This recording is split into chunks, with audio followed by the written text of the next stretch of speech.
Mic check, mic check. There we go.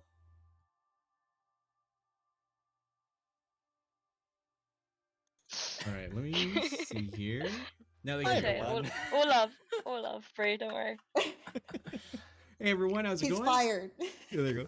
My name is D'Angelo Murillo, and welcome to tonight's episode of Tayyar. We'll talk about what Tayyar is in a little bit, but right now let's go ahead and go around the room and have you guys all introduce yourselves and like how amazing you are, where you can be found. If you do a great job, you get an automatic advantage whenever you want to use it this session. If you do a bad job and try to be humble and just try to sneak through, then you get a disadvantage, sometime of my choosing during the adventure. So going first, we'll go ahead and go over to our Queen of the Evening, Queen Eclipse, Rising Valkyrie. Hello, I'm Jess. You can find me at Rising Valkyrie on Instagram, where I post all my fun things, mostly selfies. Good luck. But also any promos that will be coming out, etc., on my story and on my actual account, as well as my Twitter at Rising Valkyrie J, which again I don't use very much. So cue tumbleweeds and crickets, but it's a thing.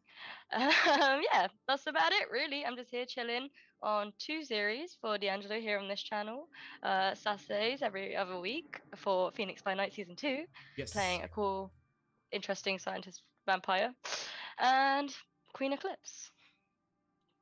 Nice. Already almost died once in the show. Let's see if we can do it again tonight for Dungeon Oh, Crawl. also, I'll be in the Art of Adventure next weekend on the 27th for Dollar Store DM and Mage Brush. So I'll be over there. Yeah, perfect. And then going over to the greatest bard of all time, Discount Bard. The greatest bard of all time? That can't possibly be a thing. Just kidding. Hi, everyone. I'm Eddie, otherwise known as the Discount Bard. I am an actor, voice artist, and real-life jack-of-all-trades, master of none. You can normally find me here on twitch.tv/discountbard, where I do variety content ranging from Sea of Thieves to cooking shows to miniature painting to sometimes just putting pretty makeup on and making myself look gorgeous. But I'm here to have fun, and you can sometimes find me in other various TTRPG channels where I stream various characters, and yeah, I'm here ready to get myself killed tonight. So good. All right, Jess, if we get like $50 donation, like will you do the Italian accent for the rest of the show as Queen Eclipse? Give the people what they want. Oh, 50 is a bit. Like make it 100 because that's chump change in pounds. Yeah. 100 because it's gonna hurt me. So you're hurting the homie, right? Perfect. I'll talk more about that in a little bit. All right, and going over to Vampire the Masquerade Port Saga's own big star, Durlath, Andrew J. Landy. What is up, everybody? I am Andrew J. Landy, sometimes known as Duralath, always known as your friend here. Happy to be back. Happy to be back with everybody here. I am found on Instagram and Twitter at Andrew J. Landy or twitch.tv/Duralath, doing a variety of things ranging from playing Street Fighter 3 Third Strike to speedrunning on Hades and many other things. And as previously mentioned, I am the voice of the primogen of the Tremere clan, Dante Mendoza, in the first ever scripted audio drama for Vampire the Masquerade. That is Vampire the Masquerade Port Saga, with new episodes releasing every Thursday. Wait, what's tomorrow? Oh my god, it's almost Thursday, so you might want to check that out wherever you get your podcasts. That's Apple, iHeartRadio, Stitcher, Spotify, Google. Check it out again, Vampire the Masquerade Port Saga, episodes every Thursday. We're coming to the end of that first season, so don't delay. Check it out. I think I'm in like 7 episodes in, and I'm actually like really invested in it. It's like super good. So everyone should check it out. Yeah. Thank you. Yeah. And then the cosplay senpai, the queen of cosplay herself, Utihime. Don't forget the Golden Warrior. That's true. No, I'm just kidding. Anyway, that's my character. But you guys want to know about me, the goofiest person in the world. I am Utihime. I'm a cosplayer, streamer, TTRPG performer. You can find me on the social medias at Utihime Cosplay. Again, and Brianna DeCoster on Twitter. And I do play Adia Guha, who is the general for Queen Eclipse. And she is a high half-elf paladin.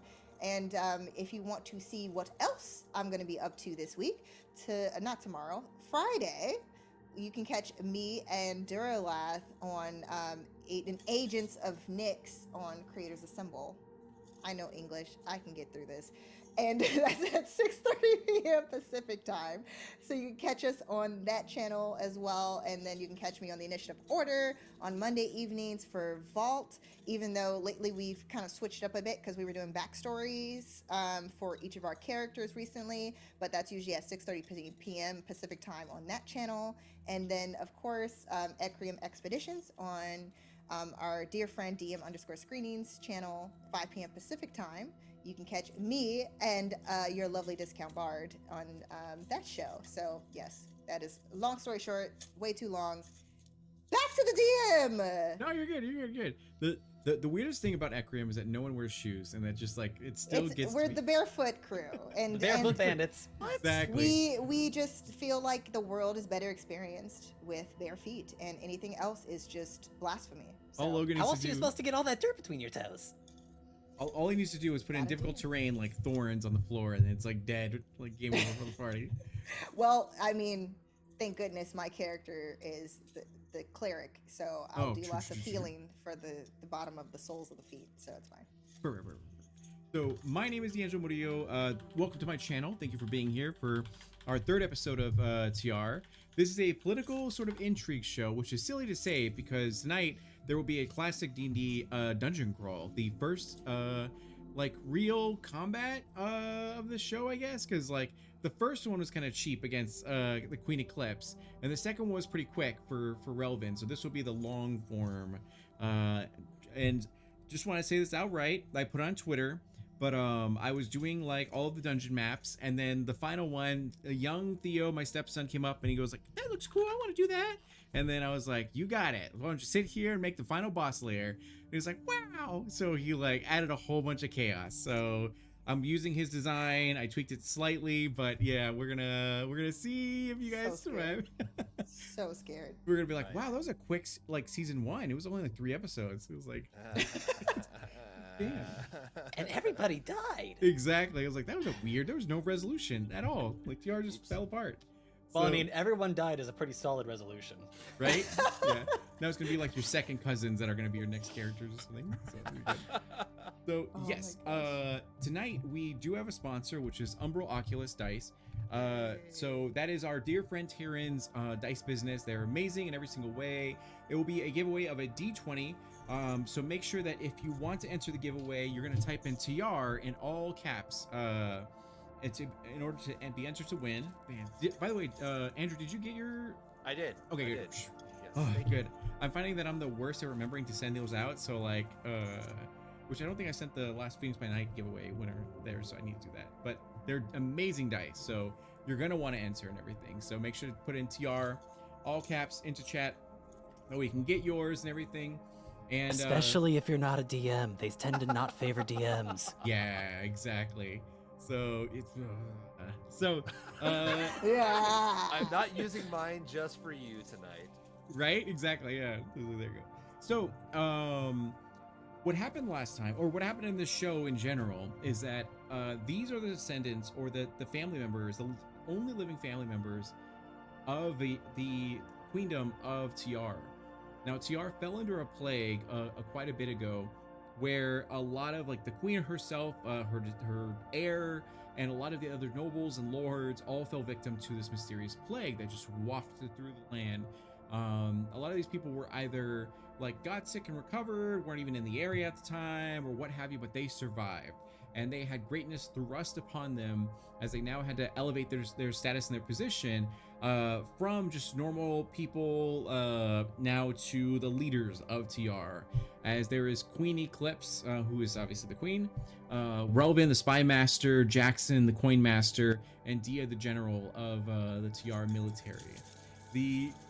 Their first night in coronation went well. The queen gave a rousing speech, inspired the people, and then she, at the end of the night, got jumped by an assassin and almost killed. She has a cool scar though, but was saved, was paralyzed, and then was rescued by Dia, using her divine power to be able to heal her. And Relvin went to go and check out the prisoners to question them to see what's going on.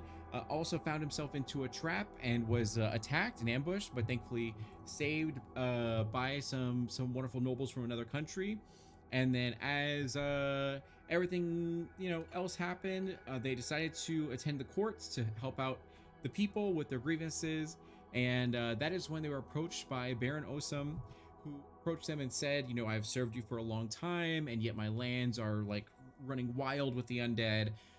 This needs to stop. I know where the source is. It's an old dwarven crypt, and I have demanded I asked politely that we get assistance from the Royal Guard and army, but now I am demanding that someone take action. Otherwise, I may have to rethink my allegiances and where I supply, send my supplies to, and all that sort of stuff and everything. And although there were a lot of grievances that people placed, they put this one at the top priority and decided that we will not just send our royal army out. We're going to personally make sure that this goes well. And they have gathered their a small handful of their troops, because they don't have many to spare. So they but they did have like a personal guard and retinue and everything as they traveled out over to the west, farmlands, and was able to find the actual dwarven old ruins that used to be a keep here. And it's called Ulktred. And you guys have arrived with your caravan, where the queen sits in a very luxurious carriage, and outside of it on horseback are her advisors and her royal guard. If any of you want to be in the luxurious caravan, you can as well, as long as the queen gives permission. Otherwise, you've arrived. It's been 4 days. Not that bad of a journey, but it's good weather. It's like spring right now, so it's not that bad. And you can see the ruins. And what would you guys like to do? As we're approaching, Dia is going to be basically kind of at the front of the helm of where the carriage is, that has Queen Eclipse inside. She's going to make sure that she does activate her special ability, her divine sense, in that moment. So there will be a slight shimmer at the center of her forehead where her bindi is placed, Yep. to activate that in order to try to get a feel for whether or not there are some fiends, undead, or anything else that might be lurking. Yeah, absolutely. So now you guys can probably see it over on your side, but looking over just ahead, you can clearly see an entrance, and it's like old dwarvish and everything like that, a dialect that's not really used too much nowadays. But you do also see 3 fresh dead bodies that have like wounds in them, and it seems like stabbings and like arrows and all that kind of stuff, and you can hear the sounds of combat down inside of it that kind of is echoing out. Rowan? Just as a point of reference, how long was the trip to get here? 4 days. It was 4 days, okay. So, I don't know whether or not anyone would have noticed, but Relvin would definitely have made a concerted effort to make it not noticeable, since it's not very frequent that he has been away from the castle and in such close proximity to people. Once every hour, Relvin would mutter something under his breath and give a small wave of his hand, and his eyes would flash purple for a brief moment. Perfect. And then, so with your divine sense, you can absolutely tell that there are necromancy that's spilling out of this sort of mouth of this entrance. Seems like the source of necromancy is deeper within this area. But yeah, you're gonna see some undead shenanigans. So I only see basically where it's kind of highlighted mainly at the entrance of that particular area. Right. The entrance doesn't seem to be covered in necromancy, but there are scents and hints of necromancy trailing into the crypt, the ruins. Yeah. And then Queen Eclipse. Are we taking the carriage in with us, or are we gonna leave it outside? You're gonna leave it outside. So Okay. you have your royal guard to protect the carriage and to make sure that. So what happened is that on this 4-day trip, you guys, like, for the first 2 days it was fine. By the 3rd day, you did start to see undead, and your royal guard was able to take out, and also your advisors and everything were able to help clear the way for you so you can get to these ruins. And it was a pretty sparse. As you got closer, there was a few other groups or clumps of undead just wandering around. But now you've arrived at the actual ruins, the source, and you can already hear some shenanigans going on inside of these ruins, as the guard stands outside there to make sure that you guys don't get ambushed from behind or anything like that. As you guys have drawn a lot of attention because the sound of your carriage and the and the hooves and all that kind of stuff. Yeah. Dia will, in that moment, kind of put up her fist. Everyone be on alert. I can already sense that there's necromancy in this area as we continue on into the ruins. It still remains, and obviously that was the cause of the deaths before us. So just be on alert. Be ready. And they kind of look to you and give Queen Eclipse. Would you like to make up the national salute? Okay. It's just gonna be a peace sign. At this point, it's just gonna be the like anime girl, like There you peace go. sign. They're like, of course, General, and then they just Yeah. Yeah. Yes. Perfect. But she just literally does that with straight face. The sun is shining. It was very cloudy, and then as you like did that salute, the clouds parted and a beam of sunlight just like shines on you, and they're like, oh shit. So, yes, you do see 3 fresh dead bodies. It seems like they're still they're growing more pale, but they definitely have been alive within the last like 30 minutes or so. And you hear the one guy, killing dead people about to move. Exactly, yeah. I'll probably be sitting in the carriage, sharpening my rapier, like getting very excited about some action and not having to make decisions. Oh yeah. Yes, let's go. Perfect. You crack open the carriage door and make your way out. Yeah. So you do notice, and I'll move you guys all like can't do that. I'll just move you guys all up here. And the queen. Go. As you do see one person that's still alive. He seems like pretty injured, but he seems to be just like a commoner, like seems to be like a farmer essentially. Kind of looks to you and goes, like, wait, is that the queen? And he kind of just like freaks out a little bit. And he goes like, I know you, that is the insignia. That you guys are is this a royal army? Have you guys finally come? Yes, we are here, and we're here to help. And he goes, oh my god, thank you. I wish you had come a little bit like sooner, because like these poor people, we were in the local town and we were just doing our thing, and we heard the sounds of the Minutemen kind of like charging, telling everyone to get to cover, and our town was overrun, and we ran over here thinking that would be safe, but it turns out that this is where everything was coming from, and it's dangerous in there. You like, are you sure you have enough people? Like, and then he kind of like looks back and sees the guards, and as some of them are actually engaged with some like 1 or 2 undead that are trickling by, and they're just like taking them out with pikes. And Are you denying our help?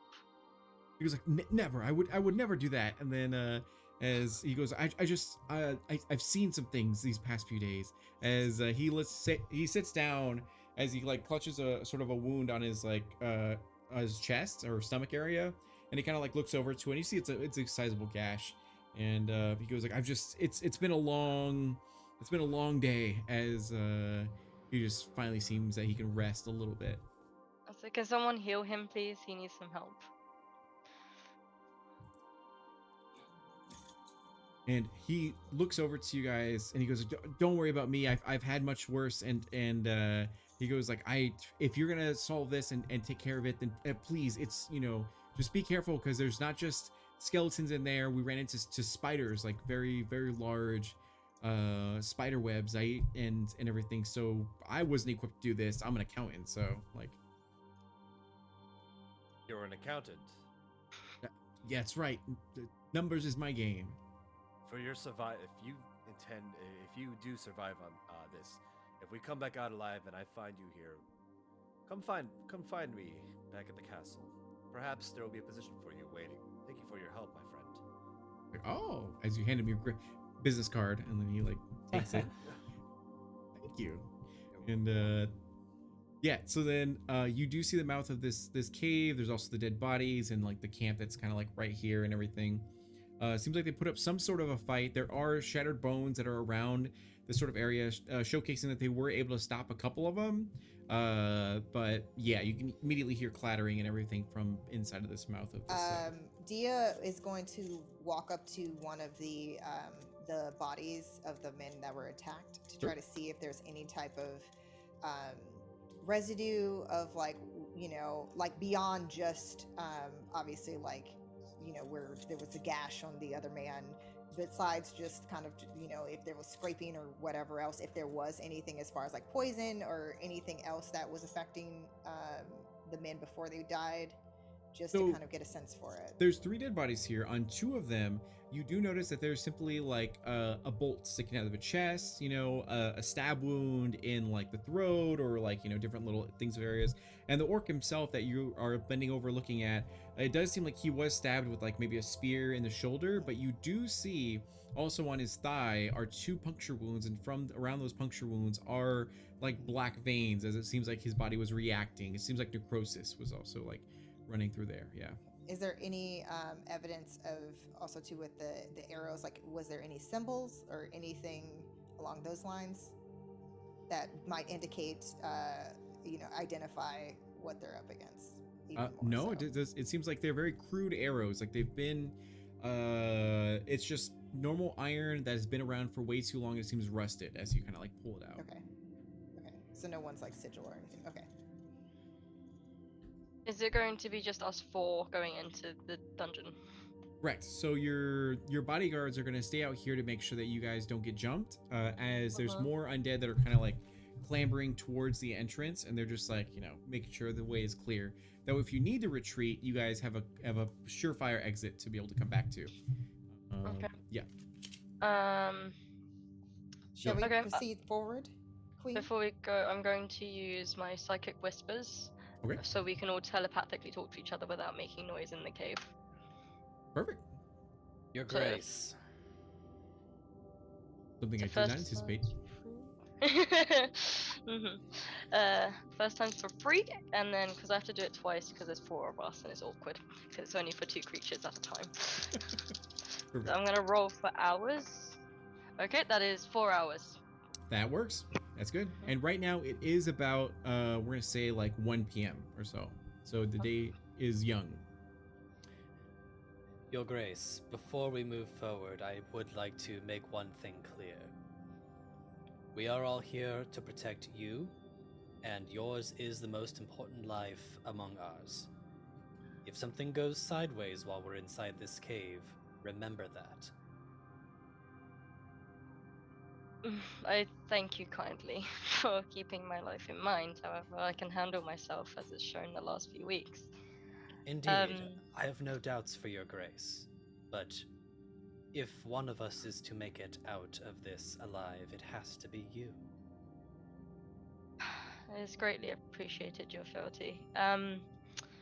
Actually, for once, I might take your advice.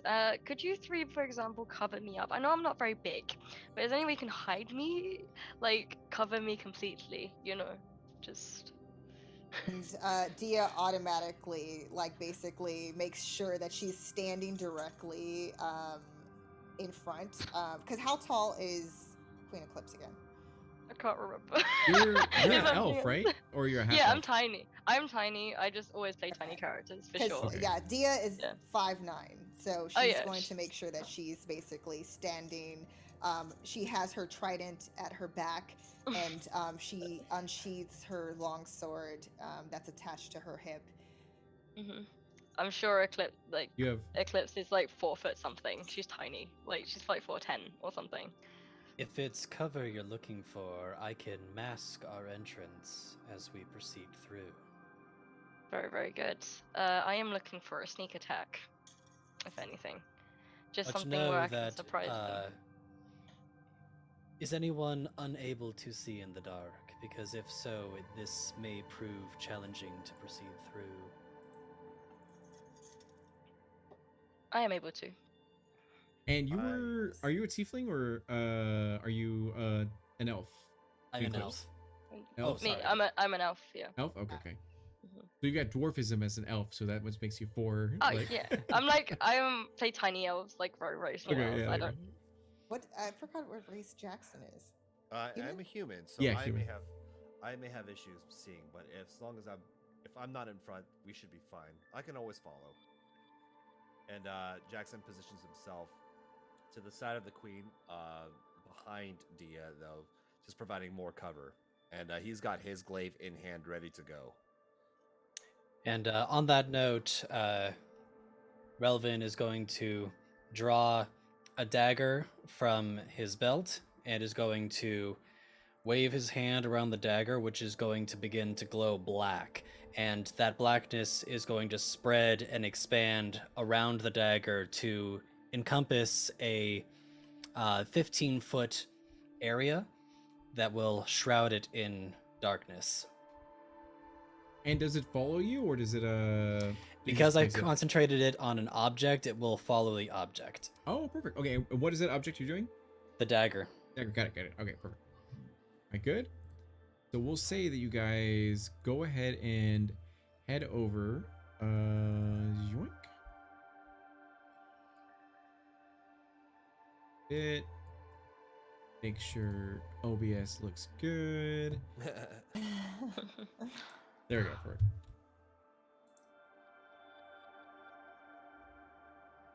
And perfect. Okay, so when you enter this area, you do see that there is like a little bit of light that's coming through here, illuminating maybe the shimmer of an old rusted sword that is on a skeleton that is sort of like clambering away, just clattering and looking into a wall, with not really paying attention at all. Seems very has barely any wits about it or anything. So when you guys approach, as long as you don't like rush in, it doesn't take note of you at this moment. And yeah, what would you guys like to do?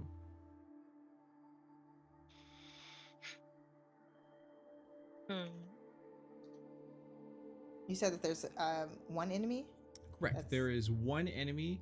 It seems to have a like wooden shield as well as a like rusted sort of iron sword that it has like equipped and is just kind of like bouncing into like a sort of wall. And not Dia really will paying telepathically talk to the queen. Should I take this one out? Or would you like the honors? I'm not sure. You can take it. I know you're ready and you want to. Gladly. And she's going to basically, Dia's going to try to, it's facing what direction? It's facing, like, so basically, it hasn't seen us, obviously, because of the darkness, but it's looking in the opposite direction, correct? Correct. It is now looking at a like wall that is like next to you guys. Yeah, but you're not really does not see you at this moment. Okay, so Dia's going to proceed forward, but I'm going to try to sneak attack, but in Dia's best way possible. Okay. Perfect. Yeah, to try to basically get the one up on this guy. So then it's a silent, but Okay, deadly good. strike. So go ahead and roll. And you can see in the dark. Is that correct? Yeah, 60 feet. Perfect. So yeah, you can see him. He can't really see you. So go ahead and roll your sneak attack. Again, you guys have advantage on any roll you want to, but for this particular instance, we're going to say you already have advantage for it. So go ahead and roll. Okay, and that was 17 for my sneak. And basically what will happen is she's going to divine smite this thing. It's undead. She can tell it's undead. Correct? Oh, absolutely. Yeah. Yeah, so so I'm using my divine smite, and I'm taking the long sword and basically trying to behead this thing completely. So basically coming up from behind and removing its head with the long Perfect. sword. Okay, good. So go ahead and roll your attack. Okay. And again, advantage on this. Oh my god. Okay, so give me 1 second. Why is oh no, my mouse is acting really crazy right now. Sorry guys. No, Okay, you're so good. so that is going to be a 26 to hit. Yeah, you definitely hit this creature. 25. Sorry, 25.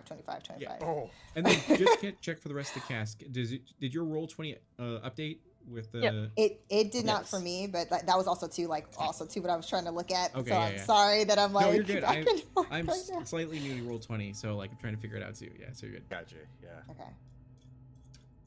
Yeah, so with that, because of the fact that I'm using my Divine Smite, I have 3d8 damage, radiant damage for this attack. So Perfect. let me do this first. So I'm going to roll just the regular damage first. And that is going to be...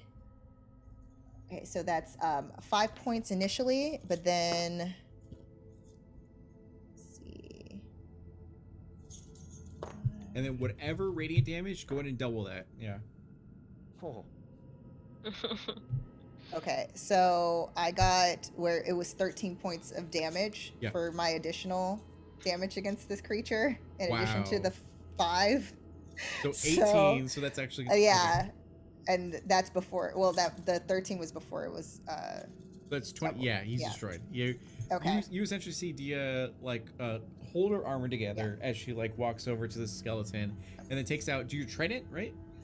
No, so I'm using my longsword for this. Longsword, got So it. basically, because her longsword was already out Yeah. when they were entering, her trident is still at her back, and she was approaching basically very slowly, like low to the ground, like sneaking up onto the creature. And you'll see where the sword, where it was not kind of letting off much light, you see all of a sudden where it's this this almost seems like this radiant golden energy around this sword, and Yeah. the hilt of the sword is golden, and it has red gems attached to the scabbard or to the end of the hilt. Yeah. And that's when she's basically, you see it kind of shine with the radiance of the divine smite on the sword, and she removes its head completely from its body. Perfect. And it's exactly as you said. And the moment, so there's a small little burst of radiant light that illuminates the area, and then it like goes out. And in that time, you just see the bones of this like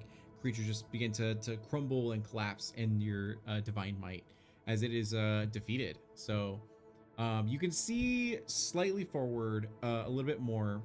And let me go ahead and do this quick. There is a sound of other like things in the area, but you're unable to see anything at the moment. Actually, 60 feet, so that's 5, 10, 15, 20.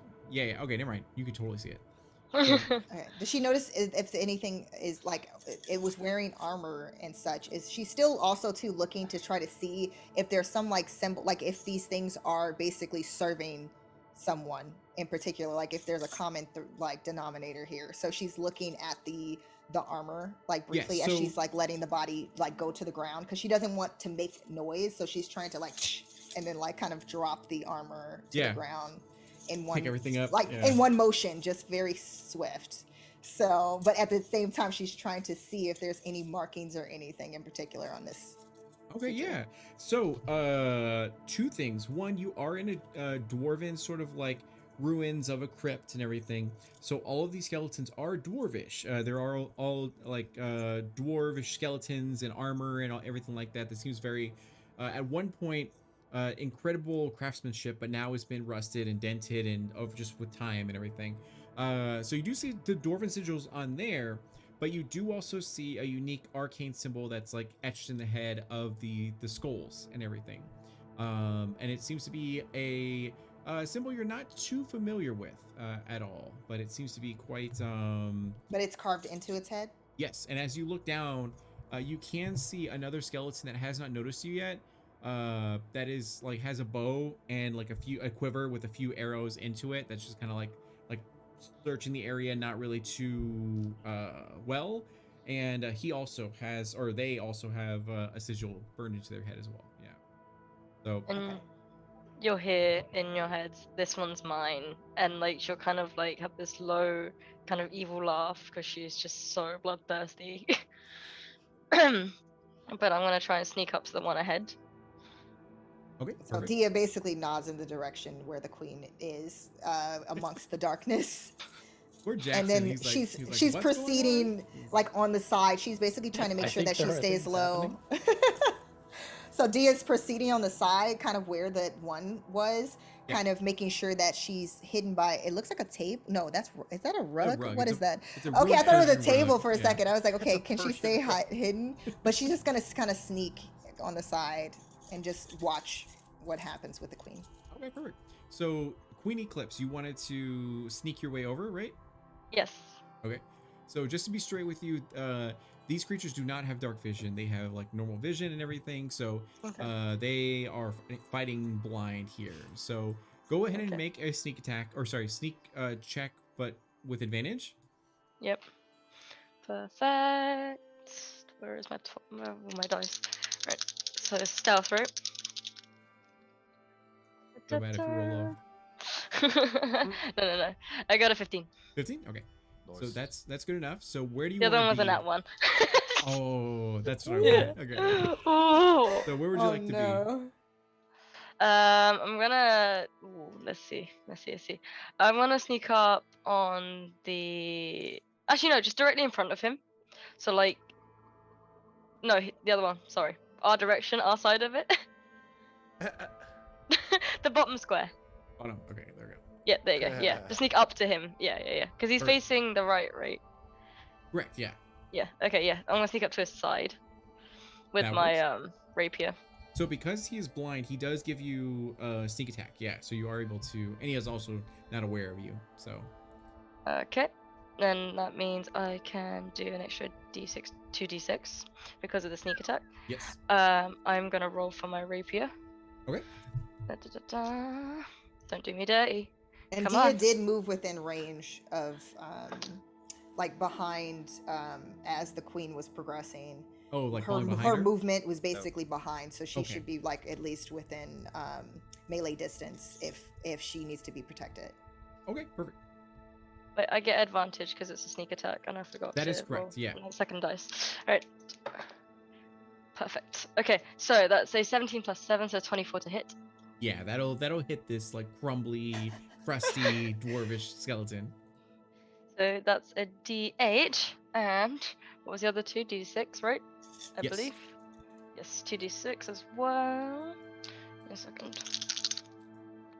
Okay, that is a 6 plus 6 is 12 damage. Okay. Still standing? No, it is gone. Oh. So Okay. you do like strike with the rapier, right? Yeah, with the rapier, yeah. Okay, perfect. You can definitely see like a small purplish soul core like that's powering this sort of like skeleton, and you just pierce right through it, and you see it just begin to dissipate and just kind of like crumble to the ground, and clatter a little bit. And then, can I use a bonus action? Sure. What would you like to do? I'm going to kind of hide, so I'm going to hide behind Dia. Okay, perfect. Yep, and I'm right Yeah. there. I've made sure that I was within melee distance. So Perfect. And then going over to Jackson and Relvin. So Jackson, you are blind right now. You can hear the sounds of scuffling and all that, but you can't really do anything. You can do a torch if you'd like to, or if you want to, you can just wait. Whatever you'd like to do. So I can't even see where the queen or Dia are standing or Relvin at all. Can I still see them? Or So am I you completely- can see up to like here essentially. Yeah, because there's light that is pouring in, but Okay. not super too far inwards. Yeah. Would I have at least noticed Dia move in the direction of the queen? Yeah, absolutely. You can hear the sounds of their like armor softly clinking, at least Okay. for Dia. All right. Well, in that case, I'm not going after anything right now. I'm going to flank Dia on Dia's left in order to provide more protection for the queen as well. Okay. Yeah, and I'm moving slowly so as not to make too much noise, but also because I can't see a goddamn thing. So go ahead and do a sneak check. Now, your enemies are blind in this situation, but you're also blind. So we're just gonna cancel that out and have you do a normal roll. 14. 14, good enough. So you're able to keep your wits about you. There is some like stones that kind of clatter a little bit as you step by them. And you're like shit, but then like it mostly seems fine as you found Dia and you like found her pauldron and then like her hanging onto her shoulder. Yeah. So Relvin, What do I see? you also have dark vision, right? Yes. Perfect. So you can see the clattered dead bodies. You saw the whole action that destroyed everyone with your passive perception. You can hear clattering that's over here. There is like a partially destroyed rock wall, and you can see through it to see that there's a skeleton that's kind of clattering and kind of like mindlessly going through a barrel, not really like knowing what he's really doing. And if you want to go somewhere else, I can provide more information for you. No, I'm going to move myself to a position where I can have clear line of sight of that skeleton. Okay. It would probably be probably be like right there. Sure. And the darkness will follow me there. And I'm going to look in the direction of the skeleton and order it to collapse. Can it please make an intelligence save? Oh boy, that's not Nice a play. thing that they're good at. That'll be a 3. No. So they're going to take 4 psychic damage, and they now subtract 1d4 from their next saving throw before the end of my next turn, as their mind is slivered. Okay, perfect.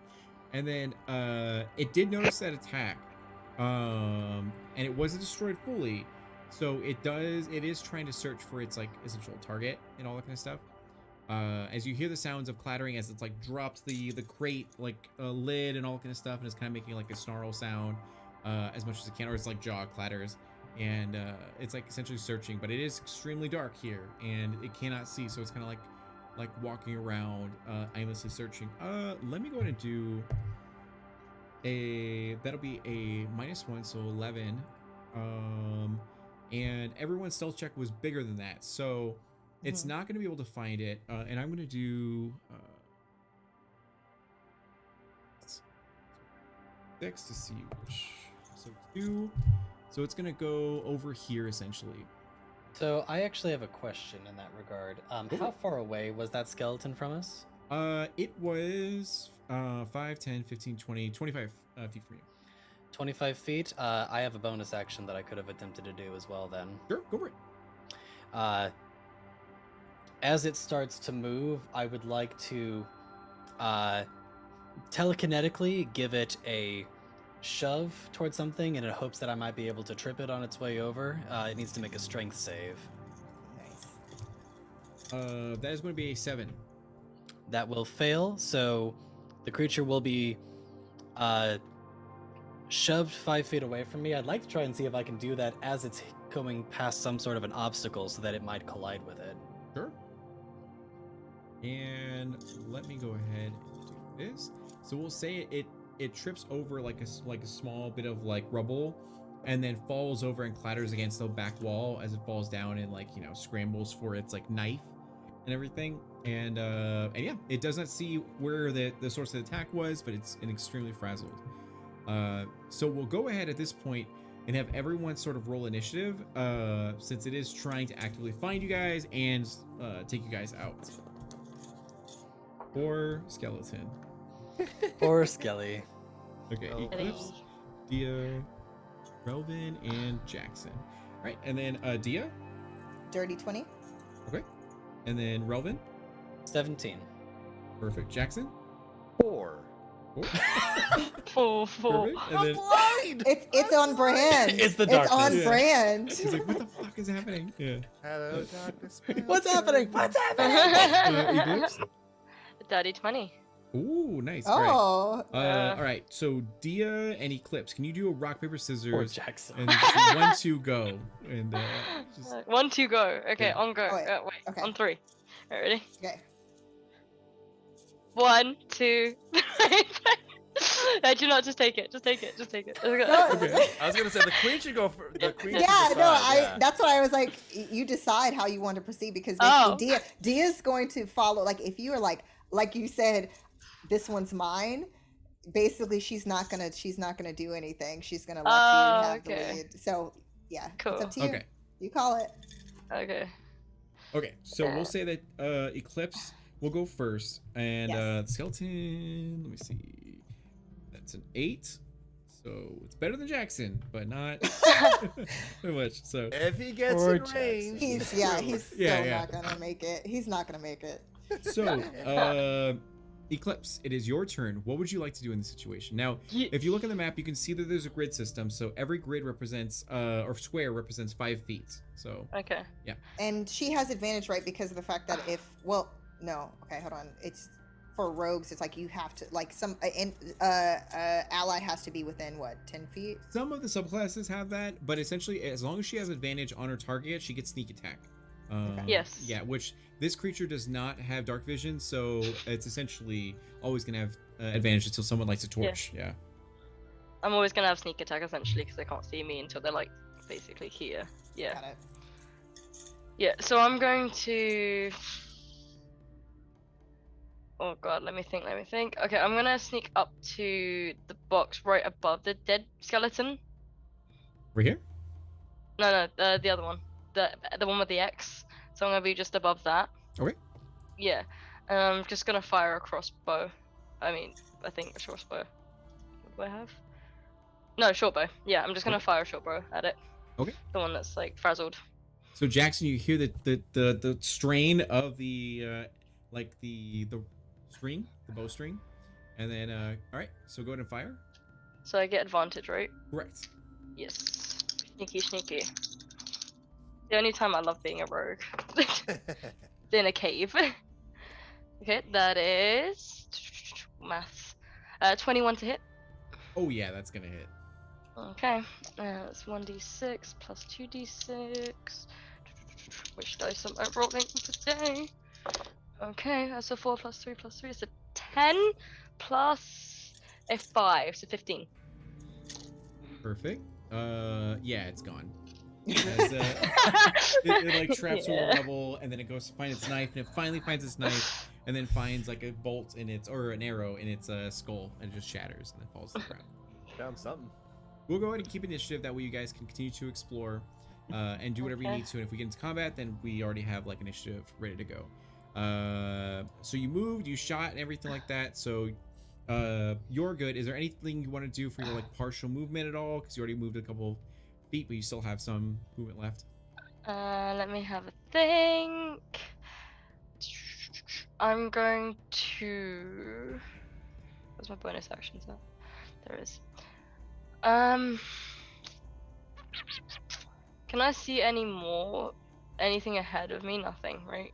You do. So you do see that there is a gelatinous cube that is devouring skeletons that have wandered too close to it, as it's just like mindlessly like sucking on their bones, essentially. Not paying you any mind right now, but that is what you see, and you see beyond it, its gelatinous form. There is a staircase leading down. Yeah, and Dia, you feel the noxious like sort of energy of necromancy all around you, and as you peer into the darkness of the staircase, you can definitely feel the it emanating stronger, that necromancy. Whatever's causing this, the source is deeper down below.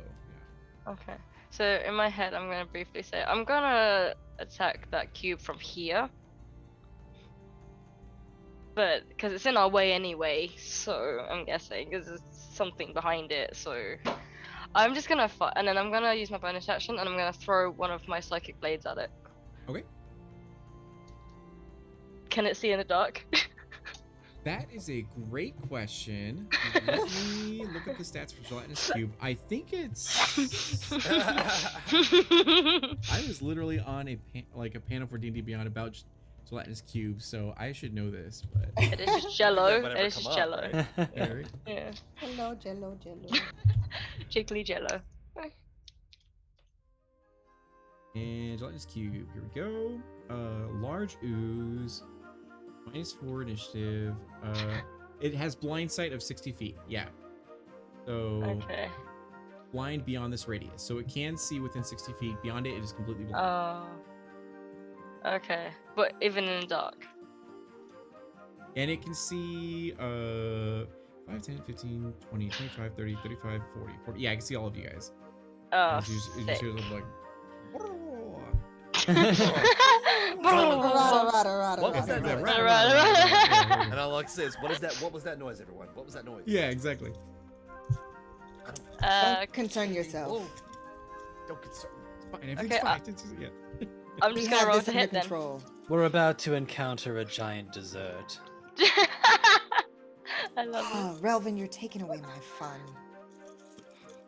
Yeah, I'm just gonna throw a psychic blade at it. So within my hand, you'll start to see this, well, glow of purple light, and also kind of ominous and kind of like a low murmuring happening within the hand around the energy, not within from me for myself, or from the energy though, like a low like, and from that you'll see kind of like an instant bolt of purple light from my eye to my hand, and the psychic blade will just appear. Perfect. And I'm also going to use my dex one because I am definitely not using my strength one. Jackson, you can definitely see the slight illumination of the psychic blade in her hand, and you're like, oh wow, as you see it fling through the air and illuminate a slight area as it and then go to Rolf. That is a math. I can't math. 23 to hit. Okay, you needed a 6, so you won. So go ahead and do damage. It's a giant blob. Like, what can you do? Yeah.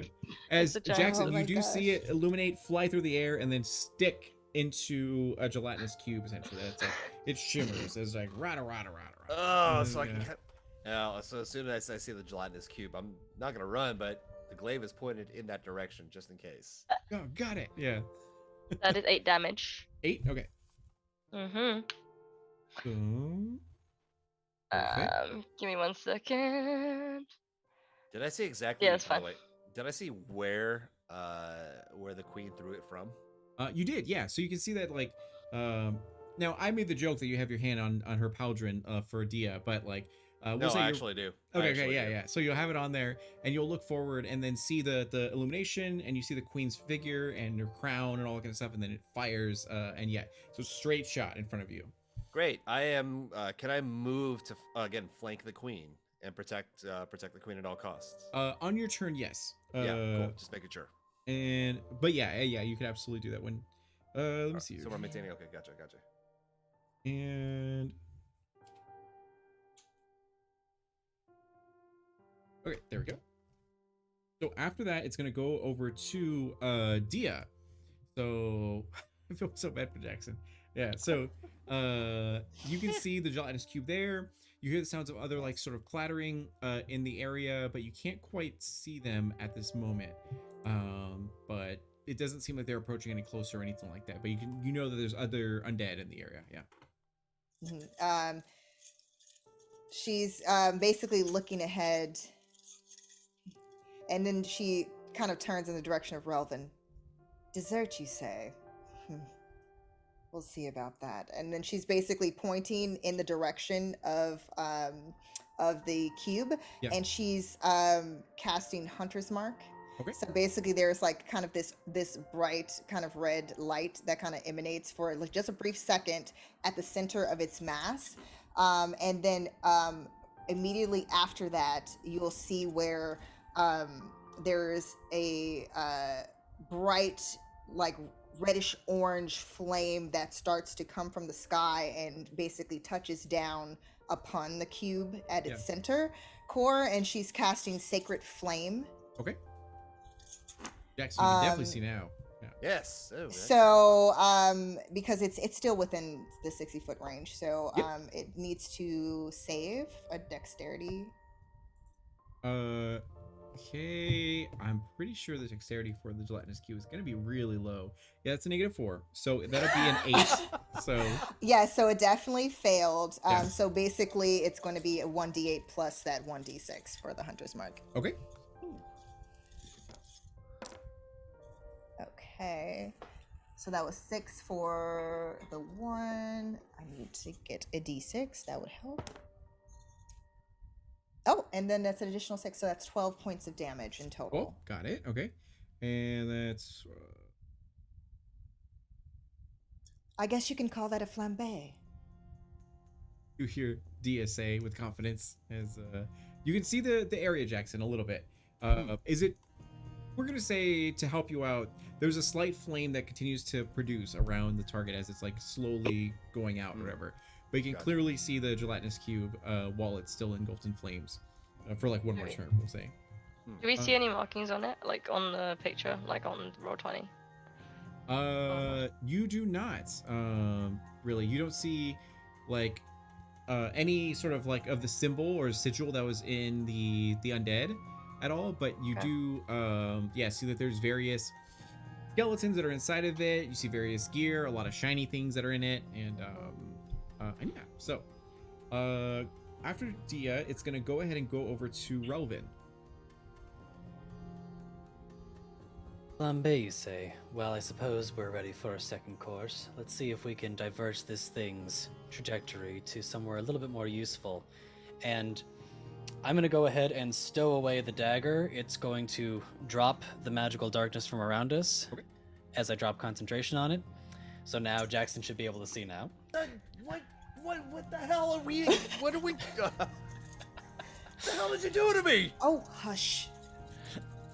And with that, I am going to mutter under my breath. My eyes are going to begin to glow a purple, and I'm going to wave my hands towards the gelatinous cube, and I would like for it to please make a intelligence saving throw. All right, so that was a 15, but it has a -5 to intelligence, so that'll be a 10. Wonderful. So as Damn, as okay. as I wave my hand, I am going to craft an illusion that is going to take root in the mind of the gelatinous cube, and it is going to visualize fire. It is going to visualize flames surrounding it, and it is going to be such a believable illusion that it will actually believe it to be true. And each round on my turn, it is going to take 1d6 psychic damage from these imagined flames as it believes itself to be on fire. Okay. I don't know if it does it on the first round or if it doesn't happen until my next turn. I think it happens on my next turn. Okay. If it doesn't say either, I'll let you do it right now for damage. Oh yeah, it says and each then- round on your turn. It doesn't specify when on the turn. Yeah, you do it now then. That's fine. Okay. So it's only going to be one so far, just a minor singe. The flame just started. Is that 5? Yeah. Okay. So, anything else for you? Would you like to move anywhere or do anything? I am going to... Let's move ourselves over to that corner by the box near our dead skeleton friend, because being out here in the open is not so comfortable. Okay. And we're going to say that these rocks are about like 3 feet tall, so they provide partial cover if you guys need it. You can see over it. Yeah. Wonderful. Dia would have moved obviously in front of the queen with her movement because she's still trying to make sure that she's like constantly within in the area. Yeah. yeah that area The of her. president. Yeah. Oh, perfect. Okay. So, Jackson. Yeah. Oh, I'm sorry. Never mind. Oh, I the need to last start one. moving my own. I'm the end. Yes, I'm the end. Save the best for last. You're so nice. Yeah. Unfortunately, I have to associate you with your token. In order for you to move it, but like next time I'll have it set up. Oh, okay, because I was like, wait, I can't move it. It's pretty cool, honestly, because like in Roll20, you can set it up so that way you can only see where your character like is, so that you can see their line of sight, which makes it more immersive or whatever. But next time. So, skeleton.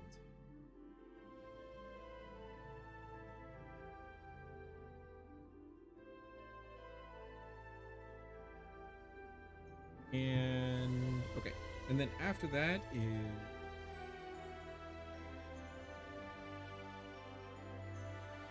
closer.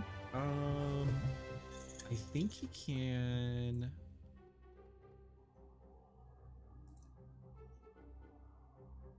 Okay, yeah, it's right. Well, yeah, it has to occupy your space, so it's not there yet. All right, now Jackson, it's your turn. Now to set the stage, you're in a pitch black room right now. There is only like a little bit of light that's illuminating from the outside, but otherwise it's dark. And the pauldron that you had like so much comfort like holding is now gone. And yeah, so if you do have torches if you would like to light one. Otherwise, you can try to follow the sound of your teammate's voice, and you do see the form of the gelatinous cube as it's engulfed in sort of like sacred flame, or as it's like sort of dying out a little bit. Is it illuminating enough for me to see the queen and Dia? Sure. We'll say like Dia's armor is like is catching the light. Is like sort of like shining off of Roger. it. It's Roger like a that. golden armor, you know. No. So that's it definitely would be seen. Bougie. So- yeah. Following the orders, I'm going to go to the right of the queen, directly to the right, and I would like to hold an action. My action is to attack. The trigger will be if anybody gets within 10 feet of me, which is Okay. my range.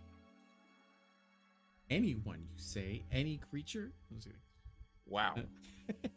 Okay, so you're holding your action, so that's good. So afterwards, we're gonna go ahead and go back to Queen Eclipse. As now you can. There's no friendly fire, so you can shoot through allies. So that's totally fine. As this gelatinous cube is slowly making its way towards Dia, but not there yet. Yeah, I was gonna say, wouldn't with us like telepathic link between all of us, wouldn't we be able to direct Jackson with us? Yeah, it's kind of like Twitch chat though, where it's like forward to right, forward left, and it's like, Yeah. But until he like reaches us, like he can touch us, then Yeah. we direct him there. Yeah. yeah, you do find Okay. the queen's shoulder. I don't dare touch the queen, though. Dia has not given directions this whole time because she finds it very amusing that he's having a hard time finding his way around. We're having words later. We're having words. Yeah, you'll just hear Jackson. That's my shoulder. Sorry, my queen. My... Using your pole arm as like a stick to like try to find things. And Dia's like snickering and trying to like keep her composure. Perfect. Okay. Okay, so what I'm gonna do, because I have full cover correct behind Dia. Correct, yeah. Yes. And then I am going to sneak attack to this giant blob. Sounds good. Up to him. Yeah, so I'm gonna sprint basically between the two. Yeah. And I'm gonna do so real creative, and I'll see if it works. Okay. But I'm gonna grab my rapier with one arm, and I'm gonna form my psionic blade with my other. And with both, I am going to like Naruto sprint and slice straight through the middle of it, and end up on the other side. Okay, so really quick, you're gonna go through the gelatinous cube, is that what you're saying? Yeah. Be very okay. I'm gonna wait Oh, though, dear. wait though. Yeah, no, but wait, I haven't finished. Okay. Go with this plan. You just let me know what you're gonna do. I haven't finished. Right. With the blades though, however, right, at this trajectory and this speed, I am hoping to obviously split the cube, creating space in front of me while I use the blades first. All right. He's like, I'm gonna let you roll a nature check to see. Okay, if I can do that. Yeah, because this is a fuck Yeah. around and find out situation. So Yeah. No, this is like my creativity coming out, and it's fine, gonna get okay, cool. messed And up. in the meantime, Dia's eyes are just like Don't do going it! a little Don't do it! You're like, I got this, guys. Yeah. Don't worry, I got this. We Wait, nature, already right? almost lost the queen once. Dia's just. It's a dirty 20! That's a Okay. dirty 20! Yay! But now with the dirty 20 for that nature check, you know that when any creature occupies its space, it tries to suck it in and it does damage because it's acidic. So you know that you're going to take damage if you try this. So with that knowledge, you can choose to still continue forward, or you can choose to Okay. not do it. Yeah. Do I know how much damage? Or how much it hurts? Game wise, Like, it doesn't hurt a lot, it'll be or like... 3d6 damage. Okay. If you fail to save, half damage if you Okay. 3d6. The maximum, that's 20. Okay, 18, 24. Okay. If not, it's 12. Okay. 24/12. Dia's eyes are still like, Yeah. Wild, Meanwhile, like- your entire cohort is just like, and, like in Okay. her brain, like she's probably yelling to Quinn, "What are you doing? Your Majesty!" you forget the conversation that we had literally 5 minutes ago. And I yell, it'll be fine. I'm just gonna Yeah. spit it, you know? I'm just gonna try and spit it and see what happens. I'm gonna literally run through, split it in half, but be like, hold on. So I'm gonna be 20 feet away, because with that movement, I'll end up 20 feet away, not within the 10 feet. Yeah, so I'll end up there. Yeah. So, go ahead and roll your damage because I don't want to deny you that. So go ahead and do your thing. Guys, you knew this was gonna happen, me being your queen. You knew this. Like, I and did it was not know sneak you were attack. going to risk your life unnecessarily so. He's a Your bounty Majesty? hunter. Come Like, on. check this out. I can only do it once, and then like. Right, with advantage because it was a sneak attack. It was 15 plus 8, which is a 23 to hit. You do hit, so go ahead and do your damage. Okay, that's a 1d8 plus 2d6. I can't math anymore. Alright. Okay, that is that plus that. That's 10 plus 6. It's 16 damage. Okay. Yep. So there we go. So I'm gonna need to have you make a dexterity saving throw. Wait, I have okay. not done my bonus action yet, Okay, go for it. which was my psionic blade to attack. Which is 15 plus 7 is 22 to hit. Hits. Right, and then that is. That is that's 9 damage. Fuck. 9 damage. Okay. Yeah. That's good. So how much damage did you take? We don't know yet. So go ahead and do dexterity saving throw. Oh, I thought it was like, is it 9? Okay, all right, no. never mind. Dexterity saving throw, that's fine, because that's my highest one. What they all Where say. is it? We'll see. Woo! That is a 19 plus 7, that's a 26. Okay, so 26. So you do succeed. So now let's see here. So it's gonna be 3d6. Yeah, fair. So that's gonna be 13 divided by 2. So that'll just be 6. So 6. Oh, fine. 6 damage is what you're gonna take, and we'll say that you're on the other side of the cube. The cube has tasted queen, and he wants more of it, or it wants more of it. So warn you of that. Yeah, fair. I get it. After that, it's gonna go to Dia. Okay, and how is Mr. QB looking? Is he There are still very much intact? No, Oh, there are no. chunks that are definitely ripped out of him, so he's not looking super good, but he's still intact for the most part. Yeah. Okay. So Dia's going to after seeing that happen, and you just hear like Dia kind of just muttering like, I can't believe that you just, it's like literally telepathically like, Yeah. weird. And can I quickly Protect reply? her. I can't believe that you would try to do this. Like, I'm sorry.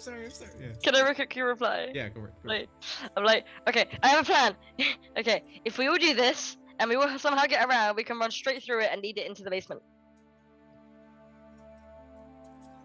Or I can just take it out now. And so in that moment, she is going to you're gonna see where with her long sword, as she holds it with both hands, in that moment the blade itself just erupts in flames, so it almost doesn't even look like it's a normal longsword anymore. It looks like it's now a sword that is now emanating just bright red flames, and she's casting Searing Smite. Okay. So she's going to basically do her own run, but she's going to basically, instead of running through it, because that obviously was not something that she felt like the queen should have done. Yeah. Basically, she's going to, if you imagine just someone taking the blade across its side, like basically running the full distance around it. So like almost like cutting it in its center, like just like carving out as they run past. So she's running up close to it, but she's running all the way around it. Okay. To basically get to in front of the queen. Okay. And it has to make a Constitution saving throw. Okay. Constitution saving. So we got a 7 naturally, and I doubt. Oh, +5. Okay, so that'd be a 13 or 12. It's just misses. So Okay. I actually get to do my extra damage. Go for it. So let's see. Okay. So it's an extra 1d6. And at the start of each of its turn until the spell ends, it must make that same Constitution saving throw or continue to take 1d6 of damage. Oh, okay. And how much was damage? So let me go ahead and first, I have to make sure that I actually do carve into this thing because I did not finish my attack. That was just my bonus. Okay. Okay, so 16 to hit. Yep, you got it. Okay, perfect. Okay, so then so that's 12 points for the searing and the hunter's mark, and for the longsword, because I am doing two-handed versus just the one, that is going to be 12 plus 11 points of damage. Okay, so 23. 23. Quick. It is not looking good at all. So, Jackson, you have enough illumination to know exactly where the gelatinous cube is and the pathway to get to it, along with rubble, so you're not going to trip over anything on the way over. The sounds of clattering is getting louder, though, as it's coming from, different angles and all that kind of stuff, bouncing off these walls. Relvin, it is your turn. You can see that there is a skeleton over here. By the way, guys, so for roll 20, the way it goes is green means that they're full health, orange means that they're at half health, and red means they're almost about to die. So that's how the color coding sort of system works. Oh, and your spell relevant is still active, right? So it has to. Yes. So Oh, you're right. the cube is going to still imagine searing, burning flames around it as it continues to flambe for 3 psychic damage. Perfect. And it's still standing, it sounds like then. So Relvin is going to, his hand still outreached from the previous spell, is going to twist around behind him and close into a fist Nice and nails. extend it back out again to form a skeletal hand that comes towards the gelatinous cube. Does a 15 hit? Yes, it does. It is then going to take 5 necrotic damage and have disadvantage on attack rolls against me until the end of my next turn. It also, if for some reason it was potentially regaining hit points, it can't until the start of my next turn. Okay. And then now do I do the Constitution save throw or If it's an intelligence. If you're Intelligence? oh wait, for hers or for mine? for yours? Oh. For mine, it's an intelligence save if it wants to try to break the illusion. That is a natural 1, so I fail. All right, so there you go. Also, you have Hunter's Mark on the cube. Did you already encounter that, or? I did. That Okay. was the extra. That was the extra because I rolled 6 for both of those d6s. Yeah. So Perfect. Okay. And then after Relvin, do you want to move at all, or stay where you are? We're gonna hang tight where we're at. So after that, it's gonna go ahead and be the gelatinous cube as it finally gets to move, and it's just like, "Blah." And it does have to roll a con save. Okay. That is a 14. It saved. So okay. then, so now the that flame basically is no longer. Okay. And then it is trying to engulf you. The cube is up to its speed. While doing so, it can enter a large or wait a second. What is this? I Does don't he know have what is the speed? speed of Jello. Dog. It's gonna take both of you guys. All right. Oh. So, I'm gonna do shield master evasion. okay. What does it do? So with that, if an effect allows half damage on success, I Okay. can use my reaction to take no damage. Ooh. Okay. Good. All right. So it's gonna try to engulf you guys. What's gonna happen is you guys have to do a dexterity saving throw. Mm-hmm. Up to 12 or higher. Okay. Oh, fuck. 21. 21? Jesus. All right. Fortunately, we're elves. Yeah. Yeah. We In might one be nimble second. creatures. Okay. That is 25. 25? Okay. So that's good. Whenever the creature on a successful save, the creature can choose to be pushed back 5 feet or to the side of the cube. A creature that chooses not to be pushed suffers the consequences of a failed saving throw.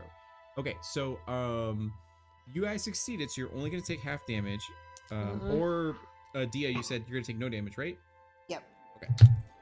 So It's that fine. is 10, 12. So that'd be another 6 damage. So you're gonna take Cool. Green Eclipse. Sick. Uh, That's fine. I'm only on 19. It's fine. Yeah, it's good. It's fine. First floor of this dungeon, you know, you're doing great. So it's Yeah, of course. let's see here. So, Hi. you can choose to be on the side of it, or you can choose to just not get want to be on the side of it, essentially. Yeah, I'm not gonna be in it. I want to be inside of it. Yeah. Okay. So let's say you guys are like kind of shifted out of the way, essentially. Okay. After that, it's gonna go ahead and go to the skeletons as it begins to hear the sound and Cool. see. It won't see the flames because they're out, but you just see them like kind of scattering about, trying to figure out the sound of the source of all the noise and commotion.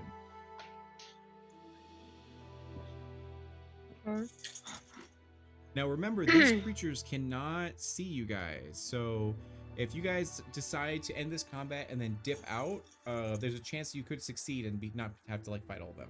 But if you're bloodthirsty and want to see them all fall before your blade, that's totally cool too. We're here to banish everything, so you know. Okay, you're like, Just "Yeah, saying. All right. And now it is Jackson's turn. You moved one. Is that skeleton within 10 feet of me? It is, yeah. That provokes an opportunity attack as I am a polearm master. Okay, perfect. Okay, so let's roll. I don't know. Let's see if I'll give you this chance. What? Do you want to light a torch so you can see properly, or do you want to take the disadvantage? If I light a torch, do I need to use one hand to hold that torch? Just a dumb question. We could say you tape it to like your pole arm or something like that. Sick! Polearm! Fuck yeah, we're Get the doing fantasy that. duct tape out and then Oh my gosh. Taking a torch, then I'm tired of this. Use Why the does- fire stick. Thanks, I love it. Amazon. Not a sponsor. Oh my gosh. All right, taking that opportunity attack. Okay, go for it. Does a 12 hit? Yes, it does. Cool. All right. That will be 12 points of slashing damage on that single skeleton. All right, you almost completely destroyed it. Okay. And you said that was my opportunity attack, so it's technically still my turn. That is right? correct. Yep, it is still your turn. Sick. We're taking another shot with the with my glaive. Yes. Okay, perfect. Oh, okay. So that was only a 10, but I'm going to burn a superiority die Okay. to give myself the precision attack. So that's one extra d8 that we're gonna roll. The initial roll was a 10. Oh yeah. So now it's a 13 to hit. You do hit. That was just Cool. enough. Excellent. And that is another 12 points of damage. Yeah, that one destroyed it. So, Yep. in like 2 swipes, essentially, you hear the sounds of the bones just like clatter against the walls as it explodes. And right behind it, you do see another skeleton that now can see you as you can see it, because due to your flame and all that kind of stuff. Cool. As you notice, yeah, there's 2 other creatures. One is a skeleton with a crossbow, and the other one is a like skeletal dog. Essentially. Skeletal dog? Aw. Yeah. What? Oh man, now I feel bad. But I am going to. I want to think tactically about this. I'm gonna hold my position for now. Okay. Because I also know, with my illuminated torch, can I see where Relvin is? Would I be able to see? Yeah, for sure. You like Lubu, like spin your pole arm in the air, and Yes. you can see all your companions around you. Yeah. Sick. Actually, this is gonna seem trivial, but just move me 1 square up. Yeah. I don't know why, it just feels better to me. Sure, that's fine. Cool. And then Cool. after that, it's going to go back up to Eclipse. You're Mhm. right next to the gelatinous cube. You've already touched it twice. If you want to go for a third time, that's totally cool with that. You do also notice that there are 2 skeletons that are coming from your flank, essentially. Yeah. Cool. Okay, I am mentally talking telepathically to Dia. I'm gonna say, okay, it seems to you be impervious to this cube's whatever acid, because it's starting to burn me, and I kind of like direct towards like a slightly burning acid on my arm. And I'm going to say, I am going to do what I can do best and handle the skeletons. If you could please do what you do best and destroy this monstrous thing. Of course, Your Majesty, and please don't do anything reckless because, again, I have the capability of healing you, but only to a certain degree. Like, that I'll works, be I swear. Watch. I can fine. do it again. Yeah. They're just skeletons. I'll be fine. Don't worry, dear. And then you just see, like, sweat on the side. Yeah, exactly. The little cross, the anime cross. Yes. Exactly. So, where would you like Has to the move, vein formed or yet? where would you like to And I get sneak attack correct on these skeletons because they cannot see me. Correct. They cannot see you. They can see Jackson as they're all like sort of like, oh shit, is that fire? And then they're like, I'm a giant shit, is that decoy, fine? damn it! I'm a giant decoy. But they Oh my can't see me, gosh. right? correct. They cannot see. Okay, so I get advantage on my sneak attack on the first one, so I'm going up to the first one with the blue top, and use my rapier on it. Okay, that is a 27 to hit. Yeah, that hits for sure. Does it? No. 1d8 plus 2d6 again, because sneak attack. Okay, that is 12 damage. Okay. Is it still standing? Yes, barely, but it is still standing. Okay. I'm trying to think on what to do. Okay.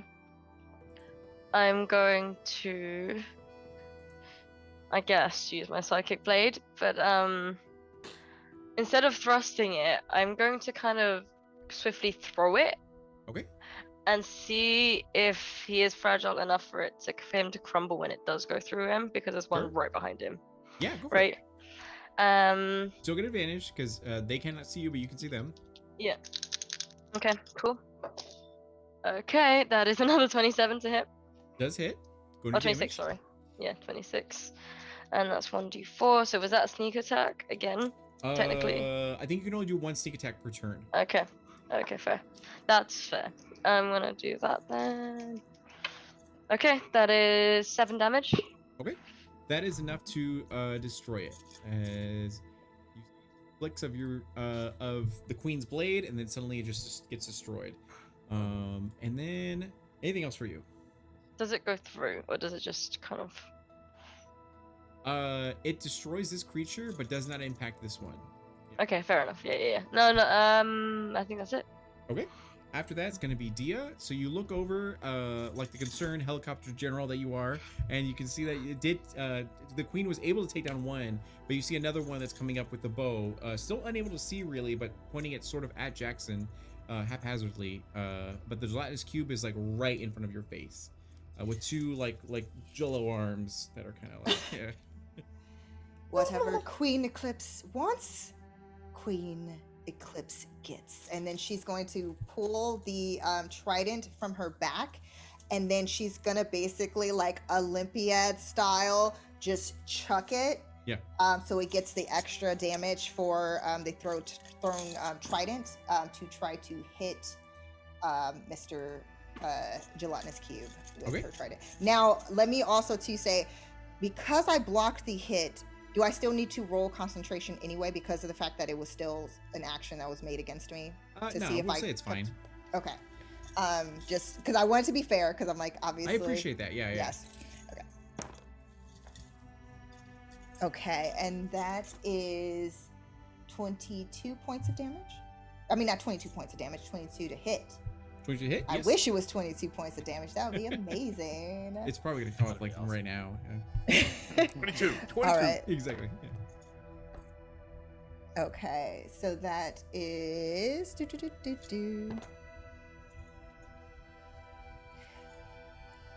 Okay, so that is 7 points of damage for That is exactly what you needed. So Yeah. you see it just Ooh. crumple to the ground and then dissipate as all of its contents clamber as well. And once it's like, is it stuck in this thing? Like, is it like still like in its form but just dead? It destroyed it and then it exploded into like jello. So your trident is like sticking out of the ground, like pierced into it. So Okay. yeah. it just So blew basically, up. she would have used her shield because she doesn't obviously want that on her gear at all. Her Yeah. beautiful golden breastplate. So she's gonna basically go like whatever. It's like, it seems like it's like probably like 5 feet to grab her trident and exactly. place it back behind her. And she's going to bonus action Hunter's Mark on the skeleton that's aiming its bow at Jackson right now. Okay, perfect. And where's it? Okay, good. And then, would you like to move at all? Yes. So then, with the remainder of my movement, I want to make sure that I am directly in front of the queen. So you kick that skeleton's body out of the way, and you are right in front of Queen Eclipse. Well, she would have just stepped on it to crush it. Yeah, it's like, all right. And then after that is Relvin. So you're right here. Combat's going on all around you. You saw the gelatinous cube go down, but there are skeletons that are approaching from different areas, and yeah. So Do I have visual on those skeletons that are to the right? correct. You can see them. Yeah. Perfect.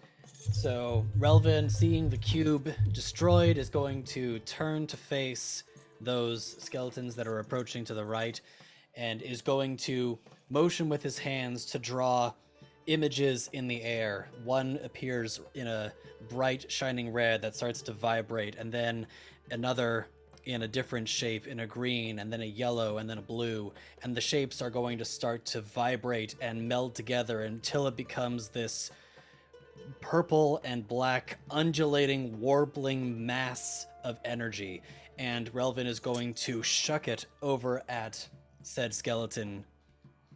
Does a 23 hit? It does. Yeah. Wonderful. Upon impact, holy crap, I can't believe that actually happened on the first roll.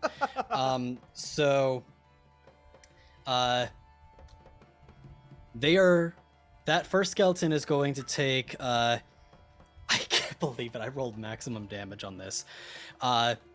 16 plus 6 is a 22 thunder damage. Hey, see, 22. It came back around. That's great. Yes. There you go. Perfect. Even Yeah. It And- destroyed. Yeah. And because the two numbers on the D8 matched, the energy is going to spread to another creature within 30 feet. Oh my of it. gosh. Nice. Oh. It's choose- amazing. What is this? Just to clarify, Jackson or the skeleton dog? The skeleton, please, Okay. and thank you. That's gonna be a Had to wake up, I don't 19 know. to hit. 19 hit does hit. Yep. That is slightly less impressive, but still pretty impressive. That's gonna be 8 thunder damage, 2 cold damage, plus an additional 6. So a total of 16 damage. Oh, all right. It's destroyed. So, Nice. so we do see Jackson like Lubu it up as he like attacks one skeleton, attacks it again, and destroys it. He's like, man, I'm doing pretty good. Yeah, now I can see. And then from like his shoulder, over his shoulder comes like magic, just it destroys like different creatures. There is one creature left in this area. And we're gonna go ahead and go to, oh, it is a skeleton. All right. So this skeleton is gonna look over. We're gonna say 2D as it hears sort of like in the general vicinity of where it is. So it's gonna try to attack. With it. Wow, 1918. Okay, so it's gonna be a 21 to hit for Dia. She's Pretty definitely going to do the same. She's going to use her shield to block Shield? it. Okay, perfect. And then is that an ability or just like AC? No, AC goes up by 2. I mean, if it's a magical effect, If it's one of those, then basically that's shield master evasion. But if she's using her shield, then yeah. But I think it's 22? still. Okay. I think it technically, because it's 22, it's still not enough. So I think there's still some damage that she probably will take. It got a 21, I think. So if you have 22 for AC, then you're good. Oh no, it's under that. It's under that. It's 20. Oh, is it? Okay. All right. Then it will go in and strike, dealing 6 damage. As it knocks an arrow, strings it back, and then shoots it. As its arm falls off, and then it goes and picks up its arm, put it back on. And after that, it's gonna go. Gelatinous Cube is dead, so back up to Eclipse. Oh, wait, sorry, Jackson. Oh, can I, with the illumination I have, can I see the skeleton that's shooting, or is it behind cover? It is slightly behind cover, but you can see your companions, and if you approach closer, like, you can then see the it over here. Yeah. So all right. You are 5, 10, 15, 25, 30 feet away from it. I am 30 feet away. Can I move the full 30 towards it? Sure. Oh, maybe I'll go 25 actually, just because, you know. Yeah, but you know, we're gonna A little too up close and personal. Yeah, look, I don't need to get look, social distancing, okay? God. Yeah, and we're gonna try to attack it with the glaive. Okay. Does an 18 hit? Yes, it hits. Okay, so that'll be 9 points of slashing damage. Perfect. It looks I'm- extremely weak. Cool. Then I'm gonna take my bonus attack and try to hit it with the butt end of the glaive. Okay, go for it. Does an 11 hit?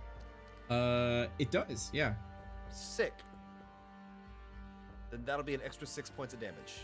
All right, and it shatters the ground as there are no more enemies in the vicinity. There's jello everywhere, bones everywhere, and this staircase that leads downward. If you'd like to, you can explore this area and also look at the contents that are in the gelatinous cube. But for right now, we're going to go ahead and take our 10-minute break. That way we can go to the bathroom, you can get victory snacks and all that kind of stuff and everything. So for everyone else, we'll be back in about 10 minutes. Make sure to enter Tayyar into the chat in all uppercase to have a chance to enter win a D20 from Umbral Oculus Dice. And yeah, we'll be back very soon.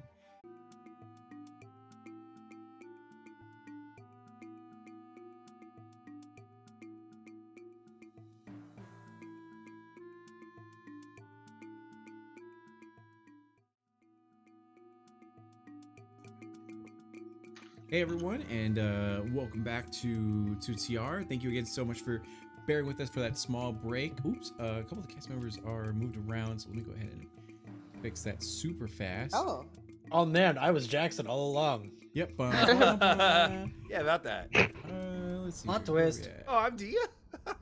Sick. Okay, we're gonna swap everyone around. While I'm doing this, Utahime, tell us about how amazing you are, and we'll find you.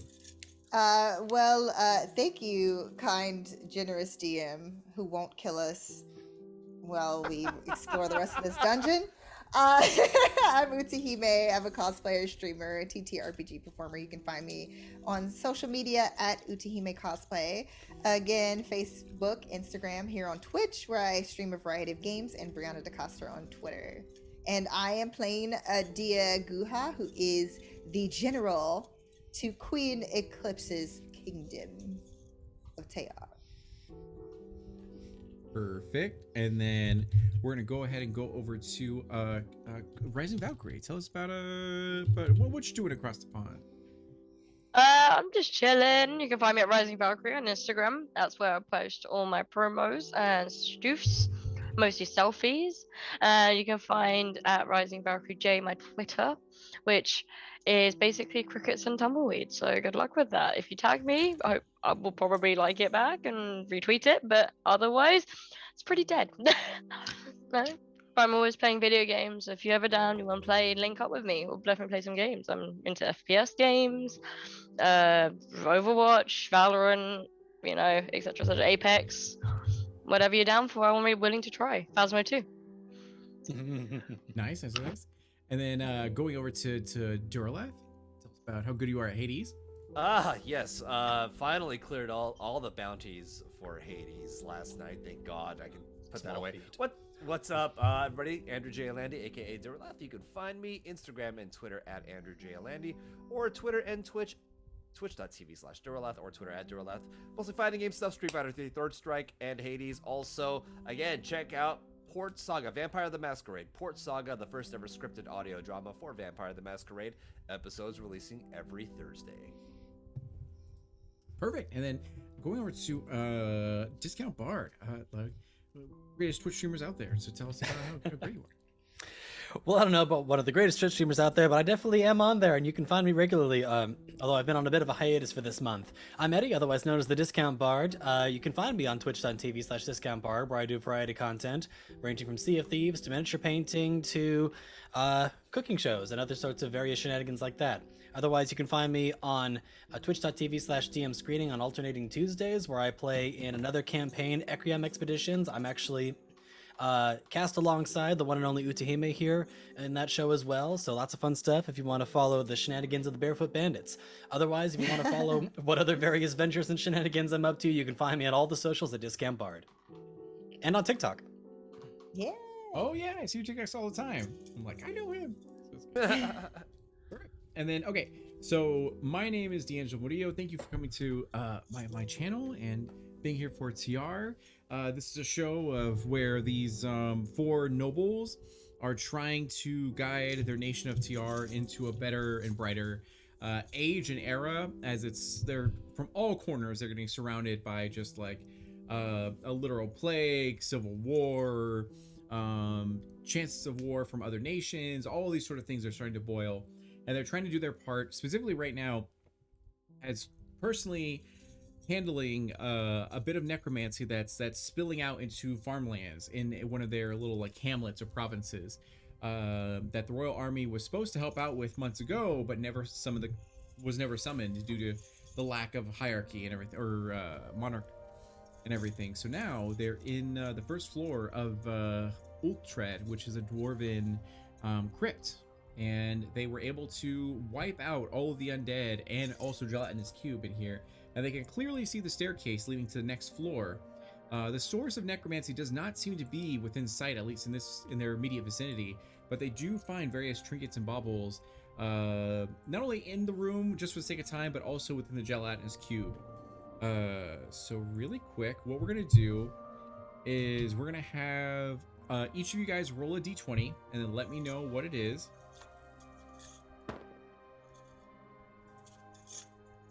So, Rising Valkyrie? 19. Okay, and then Dia? 8. 8, okay, and then Relvin? 18. Okay, and then Jackson? 18. Okay, perfect. So, let me do this up. Oh boy. Go. And then we're gonna go. Jeez. We're going with Jesus? Beforehand. Yeah. Hey guys, it's Jesus. How's it going? As it already just, one dungeon in, we've already found Jesus. Okay. Yeah, perfect. So, you do find in the gelatinous cube various gold, sprinkles out and everything.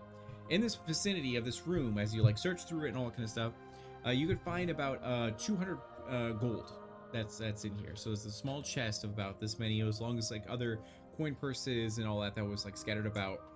You also find 2 items that seem to be of importance. One of which seems to be magically enchanted. So if you have a magic user that has an arcane, is trained in arcane, you can try to identify this suit of armor right now, or just take it with you. But it does seem to shimmer and glow and vibrate with magical energies. And you will need 11 or above on your arcane check in order to identify it. I'll give it a shot. Why not? Right.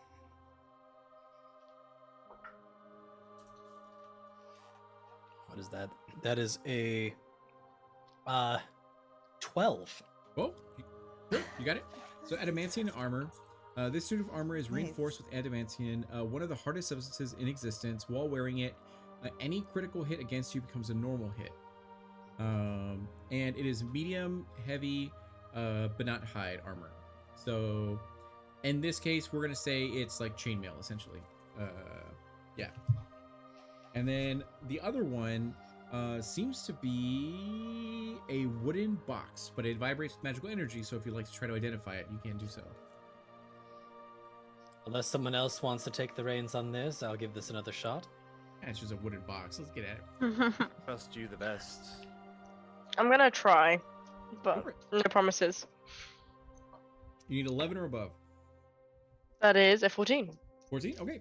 So you get a folding boat. This object appears as a wooden box that measures 12 inches long, 6 inches wide, 6 inches deep, Oh my and weighs gosh. about 4 pounds and floats.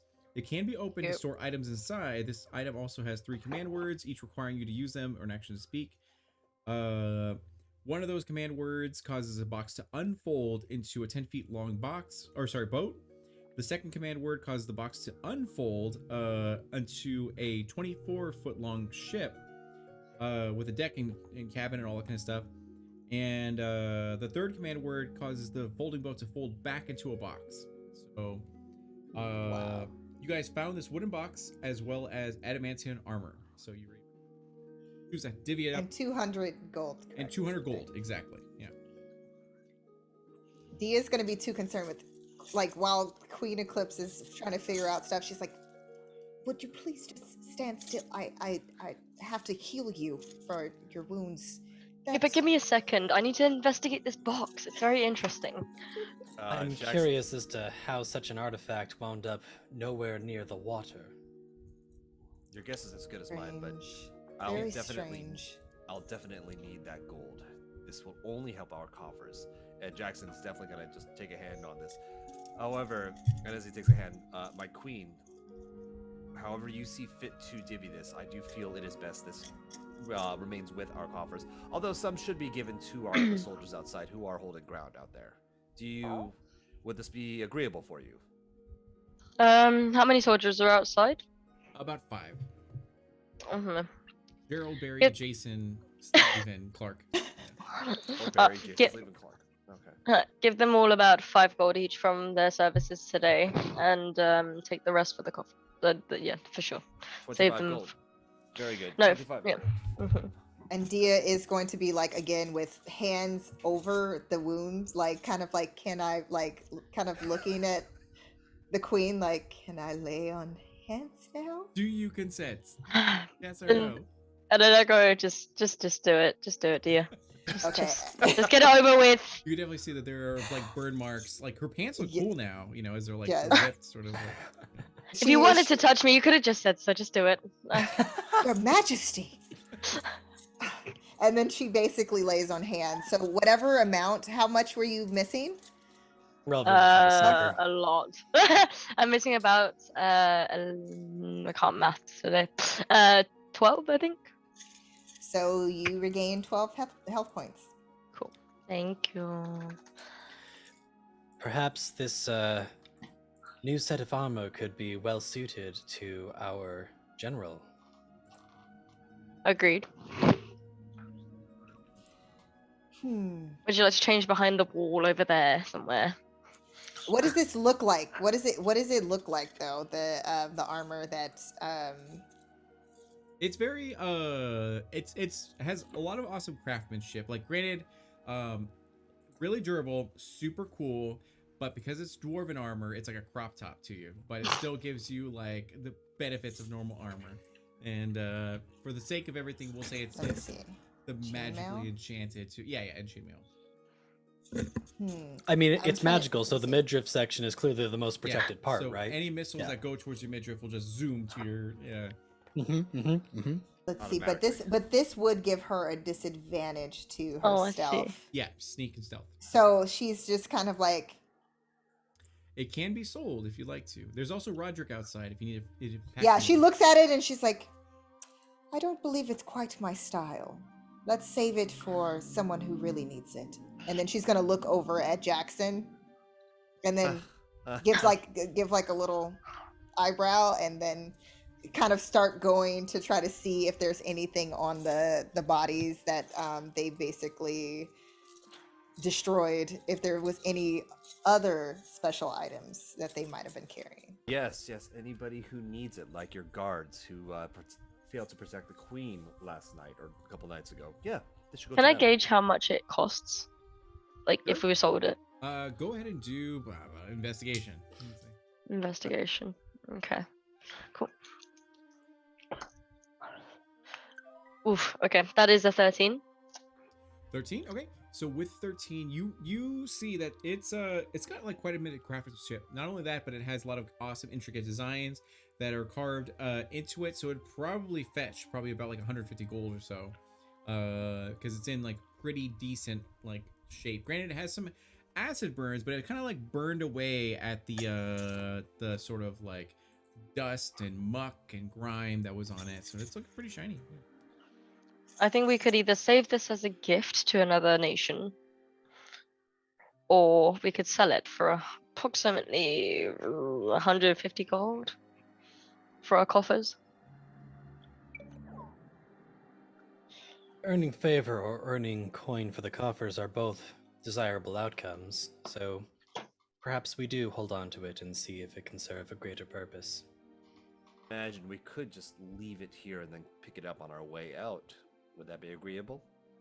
Agree. But hide it. Come back later. Someone stole our shit. Do hide it though well. Dude, where's my loot? Here's your loot, dude. Perfect. So, and Eclipse, are you holding onto the wooden box? Yeah. Okay.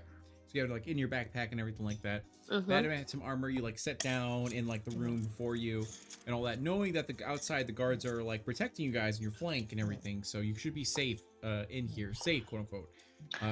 Dia did try to investigate like to see if there was anything that the other skeletons and the bodies were holding. Perfect. Go ahead and roll a perception. Oh my goodness, that was a net 20. All And right. a plus 5, 25. Okay, so you find there is a particular mace that is seems to be quite golden and golden white essentially, and it seems magical in nature, very intricate designed and all that kind of stuff. It seems, yeah. So if you want to try to do it, you can do an arcane check, or you can give it to one of the arcane users so they can try to identify it. Yeah.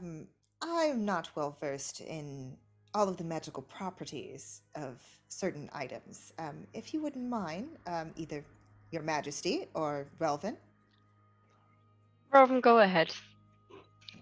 Well, let's take a look at what we've got here. I'm sure you can do better. That'll be a 16. 16? Okay. You realize that it is the Mace of Disruption. When you hit a fiend or undead with this magical item, which I can't believe you got this during this time, that creature takes an extra 2d6 radiant damage.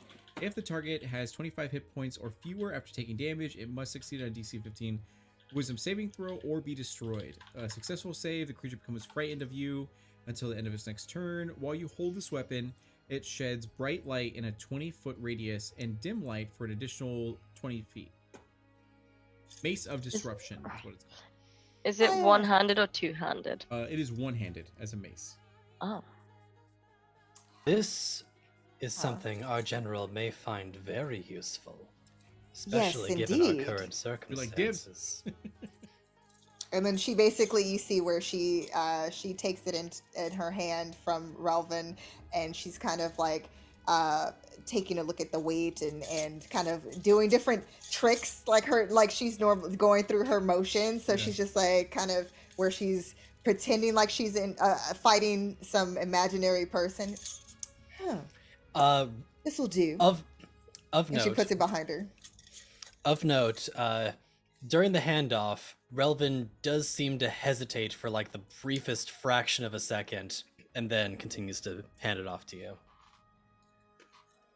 Which she kind of, like in that exchange, she kind of goes, like, finds it interesting. Like, you see like that expression of being a little quizzical about it, about that brief pause, and then she after she does her little motion, she puts it behind her, just so then it's alongside her trident. And you'll see as this handover is happening, Eclipse is kind of just eyeing it, but like slightly drooling, but like eyeing it as it's being handed over. Oh. It's okay. Is there anything else that can be searched for that I can search for? With that natural 20, she pretty much found the rest of it. She was like, Gotcha. yeah, Cool. she's like, whoa, what's under this rug? And then she was able to find it. Yeah. Nice. So you do descend down the staircase to find that there is a whole other floor with other skeletons around, one of which is to your immediate right, as it's like caught in a thick web that it's unable to like escape from, as it tries its best to wiggle out of you, but as it does so, it begins to like separate itself from its like skeletal form and all that. So and yeah, so by the way, guys, you can also tip the cast if you'd like to by I'll put in the link right here. If you look down on a desktop version, you can see there's a whole TR menu if you'd like to help the cast out, because they might need it, because there's this floor and another floor, so it's a little spicy. So make sure to keep that in mind. And yeah, and then Johnny, you said did I do it right? I don't. But if you want to enter in for a giveaway, put in TR in all uppercase to be entered in for a Umbral Oculus D20. And yeah, so now we're gonna say, before you actually get down here, there is about 10 feet or so of distance, but you can hear the sounds of clattering and all this sort of stuff that's coming down from this room. So Jackson does still have his torch illuminated, but we're gonna say he's not in this room yet, so that way it gives you a chance to sneak and survey the area if you'd like to, or just go in. And the mace is illuminating, so it's on her back, but it's still emanating that light, that dim light. Right, and I think it's at your control. Like if you wield it and are going to use it, then it'll like illuminate. But it's otherwise, we'll say it's like a flashlight where you can. Okay, yeah, that's what she's kind of like when she put it back there. So then it's like at least he's able to see behind. Around, so it's not like yeah. obvious, like having a torch, but it's like he can at least see there's a glowing like body. We're not in making front. Yeah. alarm master walk around in the dark this time. Yeah, pretty much. Thanks, guys. I Duct tape it appreciate to your shield. Yeah. Right. Okay. So, how would you like to approach this next room? How long has it approximately been? We're gonna say it's been like 20 minutes or so. Yeah. Okay. Unless you're like, guys, I need to sleep for 8 hours. Can we just like chill for a moment? Can I just stab like the one that's in the web? If you want to, yeah. So Yeah, just like put it out of its misery and just kind of just stab it with my rapier, like with backwards, so against my arm. Sure. You do have advantage on this, so go ahead and roll to attack. And because it's clankering around and making a lot of noise because you've just arrived, so I'm gonna get rid of it. Okay, advantage, yes. So that's maths. That's 15 to hit. Yep, you do hit, so go to your damage. Cool. You can see that it's No. already partially wounded. And that's with with the sneak, right? Right. Okay, cool. Perfect. Where is it? I'm looking for my dice. There you go. Okay, that is maths. I can't math today, honestly. I don't know what's going on. That's 10 damage. 10 damage? Okay. You are able to destroy it as you strike at its like soul core, and you see it just all go like dissipate essentially. And love the dice. They don't love me. That's Umbral Oculus's slogan. Yeah, that's that is for me. Okay. Let's see. There we go. So you immediately just like put it out of its misery. Those of you with dark vision, you can clearly see there is a dip here that is quite large. The picture doesn't do it justice, but it's about 10 feet wide, 10 by 10 essentially. Yeah. So you will have to try to jump over it or try to go around it this way, whatever way you feel is best. Yeah. Can I also... Okay, so within my head, telepathically, I'm going to tell everyone, if we're fighting the skeletons or some form of creature, look for a core to strike. There is a glowing core. And you can all see it. Yeah, it's like a violet arcane energy that's just like swirly in the chest. Copy that, Queen. Which direction shall we take? So we see a head, right? Which is the skeletons. Yes. A skeleton. So you can see 60 feet. So That's like 5, 10, 15, 20, 25. I You can see to pretty the much end of the whole- corridor. Yeah, exactly. Yeah. So you can pretty Okay, much so- see the whole thing. So we see three of us see the three Wait, let me skeletons mark and the this for you. Hold on a spider, second. correct? Yep, and the speeder. Okay. And then it's called a speeder now. And these walls that are around us are like from floor to ceiling, right? Correct. Yeah. Okay. Okay. There is a doorway like right here that you can see is open that leads to this room. But and it is ajar. Yeah. Okay. I'm gonna say to everyone telepathically, always telepathically at this point. I'm sure we can hop over, no? I'm sure we can all make it. If not, then we could split just to cover more ground. It's a suggestion, you know. There's four of us. I'm sure we can handle ourselves. We are a very capable bunch. If we're going to cross to the other side of this crevice, I'd recommend clearing out some of the more living obstacles on the other side. Mm-hmm. Well, I In can fact, I handle may that. have an idea to help with that. Go for If it. you'll allow me, Your Grace. Of course, Robin. You do you. And Relvin's gonna go over towards the crevice down on the ground right there. And Over here. how dark is it in this room right now? Pitch black. But however, Dia and Jackson both have their torch / magical illumination, so there is within 60 feet of visibility to you guys. Yeah. Great. So I am going to use the limited amount of visibility that I have in this room to examine the appearance of the ground beneath me, and I am going to essentially do a copy paste of exactly that and create an illusion over the crevice that mimics the exact appearance of the ground. And then I'm going to look up towards our skeleton friend and go, "Oh, hello there." Perfect. Try to get it to come towards me. They can see you because of the illumination, all that kind of stuff. So it does attract them. So let's go ahead and roll initiative so that we can know who's doing what first. And skeleton, and spider, Hmm. and then Relvin. What'd you get? That'll be a 7. Okay. And then Jackson. 12. Better. So Dia. 12 as well. Okay. Yeah, what And about then- that? And then We're Eclipse. moving up in the world. I got a 19. 19. Okay. So Jackson and Dia, go ahead and do rock paper scissors. And we 1, 2 go. Jackson is going to defer and say, "You know what? After you. Ladies first." Perfect. Wise decision. And then she readies herself. Perfect. Okay. She gets her mace, the new mace, Yes. out from behind her back. I'm gonna bump you up to a 14 actually, since skeleton was a 13, so that works. Okay, so first one up is going to be Eclipse with a 19. Hmm. So you are right here. What would you Okay. like to do? I telepathically say, can you please just turn off the light show? As we're better in cover than not. And then I'm going to, as it's happening, I don't know if it's instantaneous or not, so I don't know. But I'm gonna.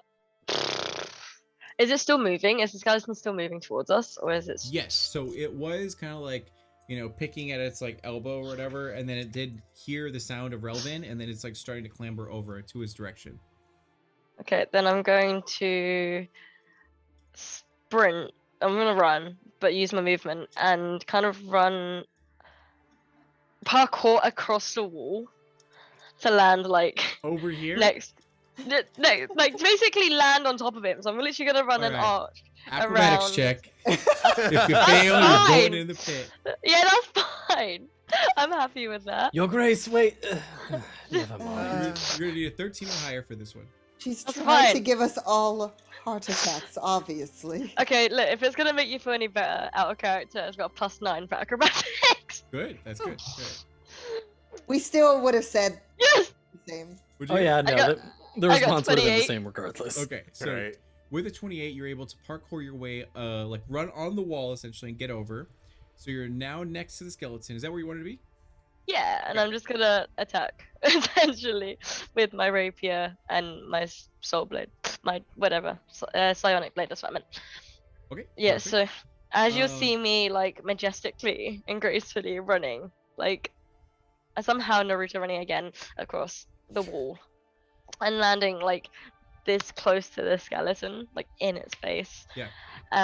But as it's happening, you can see the purple light form, and obviously in my second hand, the empty hand will be my psionic blade.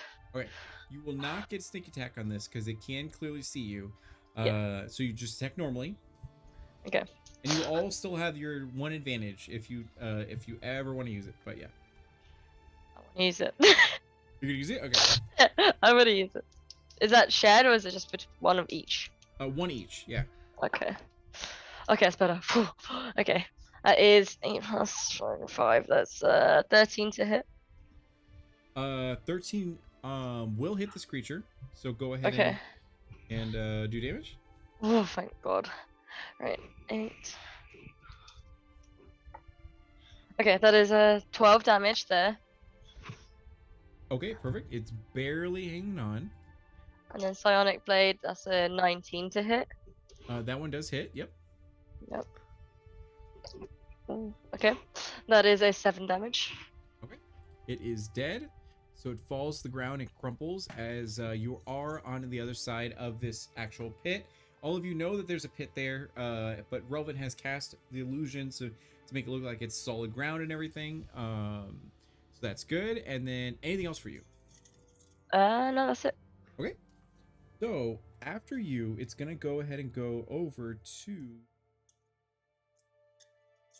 fighters. I said 1 for 5, 10, 15, Sorry. 5, 30. I didn't realize you were counting distance right there. I thought you were like counting how many spiders there were for a second. I was like, what the f 15 spiders! Like, I hate this place already. And from the ceiling, just like, yeah. Lord. Nightmare fuel. Right? Did that spider just drop in my range? It did, yeah. Okay, so Are you about to Shishka spider? Shiska spider. yes, so Yes. opportunity attack. So go ahead and roll your attack against it. 24. 24, you do hit. Look at the That will stats of be- the spider. That'll be 12 points of slashing damage, and because it got hit by the opportunity attack, because I have, Oh, that's a small because- spider. yeah, and because I hit it with an opportunity attack, because I have Sentinel, it can't move. Okay, so it cannot move, so that's good. Yep. So that was it would have stopped with it when it got 10 feet from you, right? Yep. Probably would. Okay, so 5, 10, yeah. So it would have stopped like right here. And how much damage? Sorry. 12 points of slashing.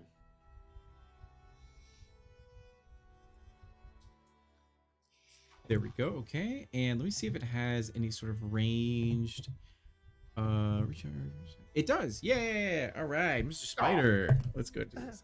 All right, that's an 8. So moving on. Okay, so Is it this moving on?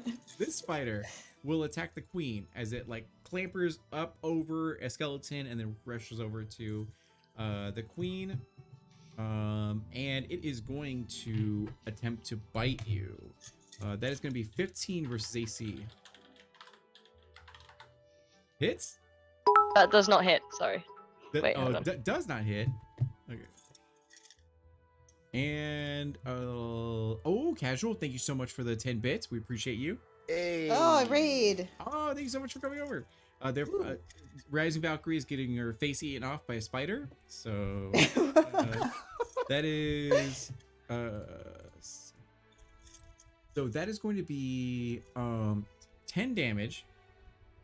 Not only that, you're gonna need to make a Constitution saving throw as you feel ichor begin to pump into your. Wait, I thought it didn't hit. Oh, Yeah. it didn't hit. Oh, I'm sorry. Sorry. What was your Yeah. AC? What was your AC one more time? Oh, 16?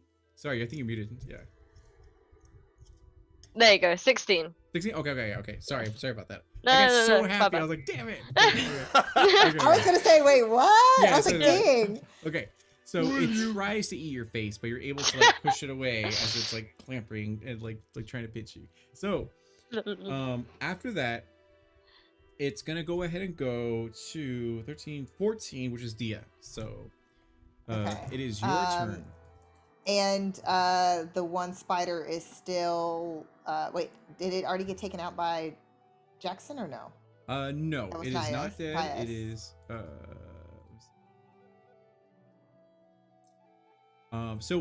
so the cobwebs are going to represent difficult terrain, so you're only going to have half movement when you go into the cobwebs, but you are able to traverse through them. Okay. Let's see. In this part, that's what, about 10 feet, 10, 15 feet.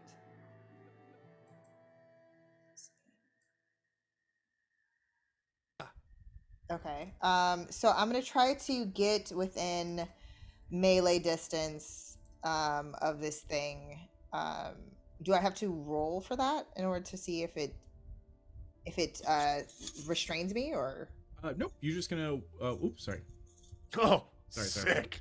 That was so cool. You didn't see The this. All right. spiders have So- lasers on their heads. I want to freaking spiders with These are lasers. advanced spiders. All right. So nope. You're just gonna go 5, and then you're gonna go essentially 10 squares here, and then you're gonna get to it. So. Okay. So normal movement and then difficult terrain. So Okay. double So that was a 19 to hit. movement. You do hit. And then that is going to be it's going to be 10 points of damage with the Mace of Disruption, even though it's not an undead, so it's Yeah. basically like she would have preferred to hit an undead, but she's still gonna. That was the weapon that she had equipped, so that's what she's gonna use. Perfect. So So she's gonna basically swing upon the body of the spider to try to basically, hopefully, destroy it. perfect. And let me see what I can do. All right, there we go. Sorry. I'm getting more and more used to Roll20. It's like, pretty cool. Okay, I love so then Magical let's see possessions. with the remainder of her movement. I'm trying to think. Because that was what, 15 feet? Yeah, that was 15. So I think you still But have. I would still have to. I couldn't. No, you can get out of it. that- So it'd be normal when you go back over here. So it'd be. But I Uh, can't get across. I can't get across. 'cause Oh, I would have like to over roll. here, or over here. No, meaning to get near the queen, because that's basically what I. Yeah. So I it trying was to do. 5, 10, and then it'd be 15, and then 20. And then you could write into an athletics check or acrobatics to try to jump over. but it'll I'll get do you right athletics. there. Yeah, I'll do Alright, athletics. perfect. Yeah. You're gonna need a Oh my! 13 to succeed. That was a net 20, and I have a +8 to my athletics. So All that's right. so basically fuck what me. you see is where Dia basically smashes this thing. She like yells while she squashes this bug. She hates spiders, by the way. So she did it with a little extra gusto. Yeah. And then she's like, disgusting. And so she flicks the mace and then she runs at full speed. And she basically does this whole like Prince of Persia type thing where she basically grabs the side, like if there's a Yeah. loose stone, to kind of pull herself and like basically like lift her body up in order to basically superhero land on the other side.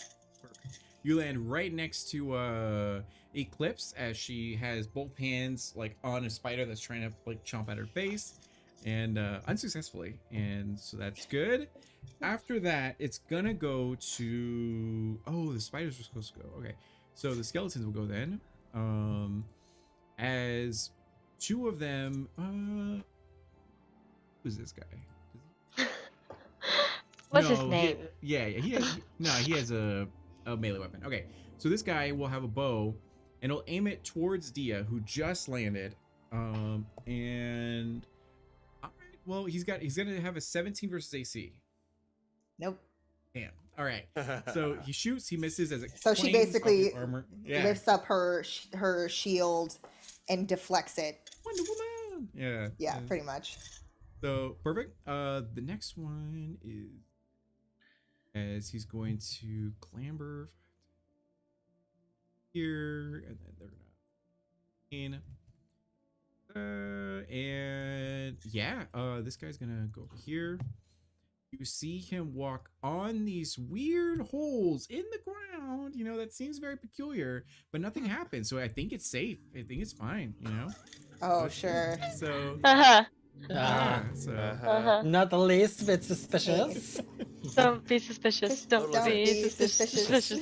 Don't be suspicious. Don't be it's suspicious. fine. So after that, it's gonna go over to our 12, which is Jackson. So Jackson, you are right here.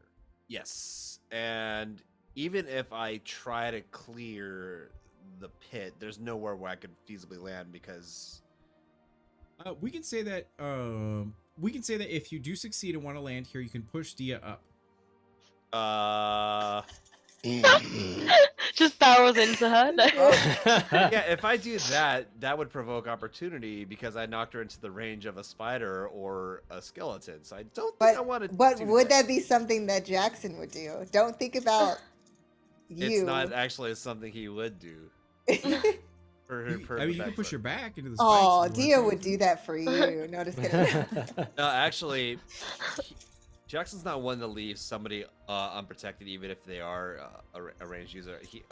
Jackson just moves up 10 feet next to Relvin and is going to wait for the clearing, but is also giving Relvin some cover, you know, just as a You precaution. know what? I just realized that these are like staircases, like small steps. Sorry about that. So yeah, you can go. Oh, that's not a through wall. here. Okay. Yeah, that's not a wall. These Oh. things are walls. These things are walls. Well, that's Sorry dangerous, about that. Sorry about that. This whole time. I had to really look Oh. at that. Apologies. So, So we Jackson so goes- we see the giant spider. Time. Oh. Yes, the giant spider is right Oh. here. Sorry. Ooh, Ew. it's In that- grim. Ew. In that event, Ew. can I go Ew. to the corner right next to Dia, right below her? So the down right corner next to Dia. Rear? Yes. Yeah, that's fine. Now, seeing there's no friendly fire, can I attack that spider, or is that too far? Is that 10 feet? Like right here? Yeah. 5, 10. Yeah, you can go for it. Oh, I'm attacking that spider then. Let's see. So Can like I- right between the shoulder and right between like Eclipse's arms, you like stab at the spider. Watch how the giant spiders are pregnant. Can I do that at advantage?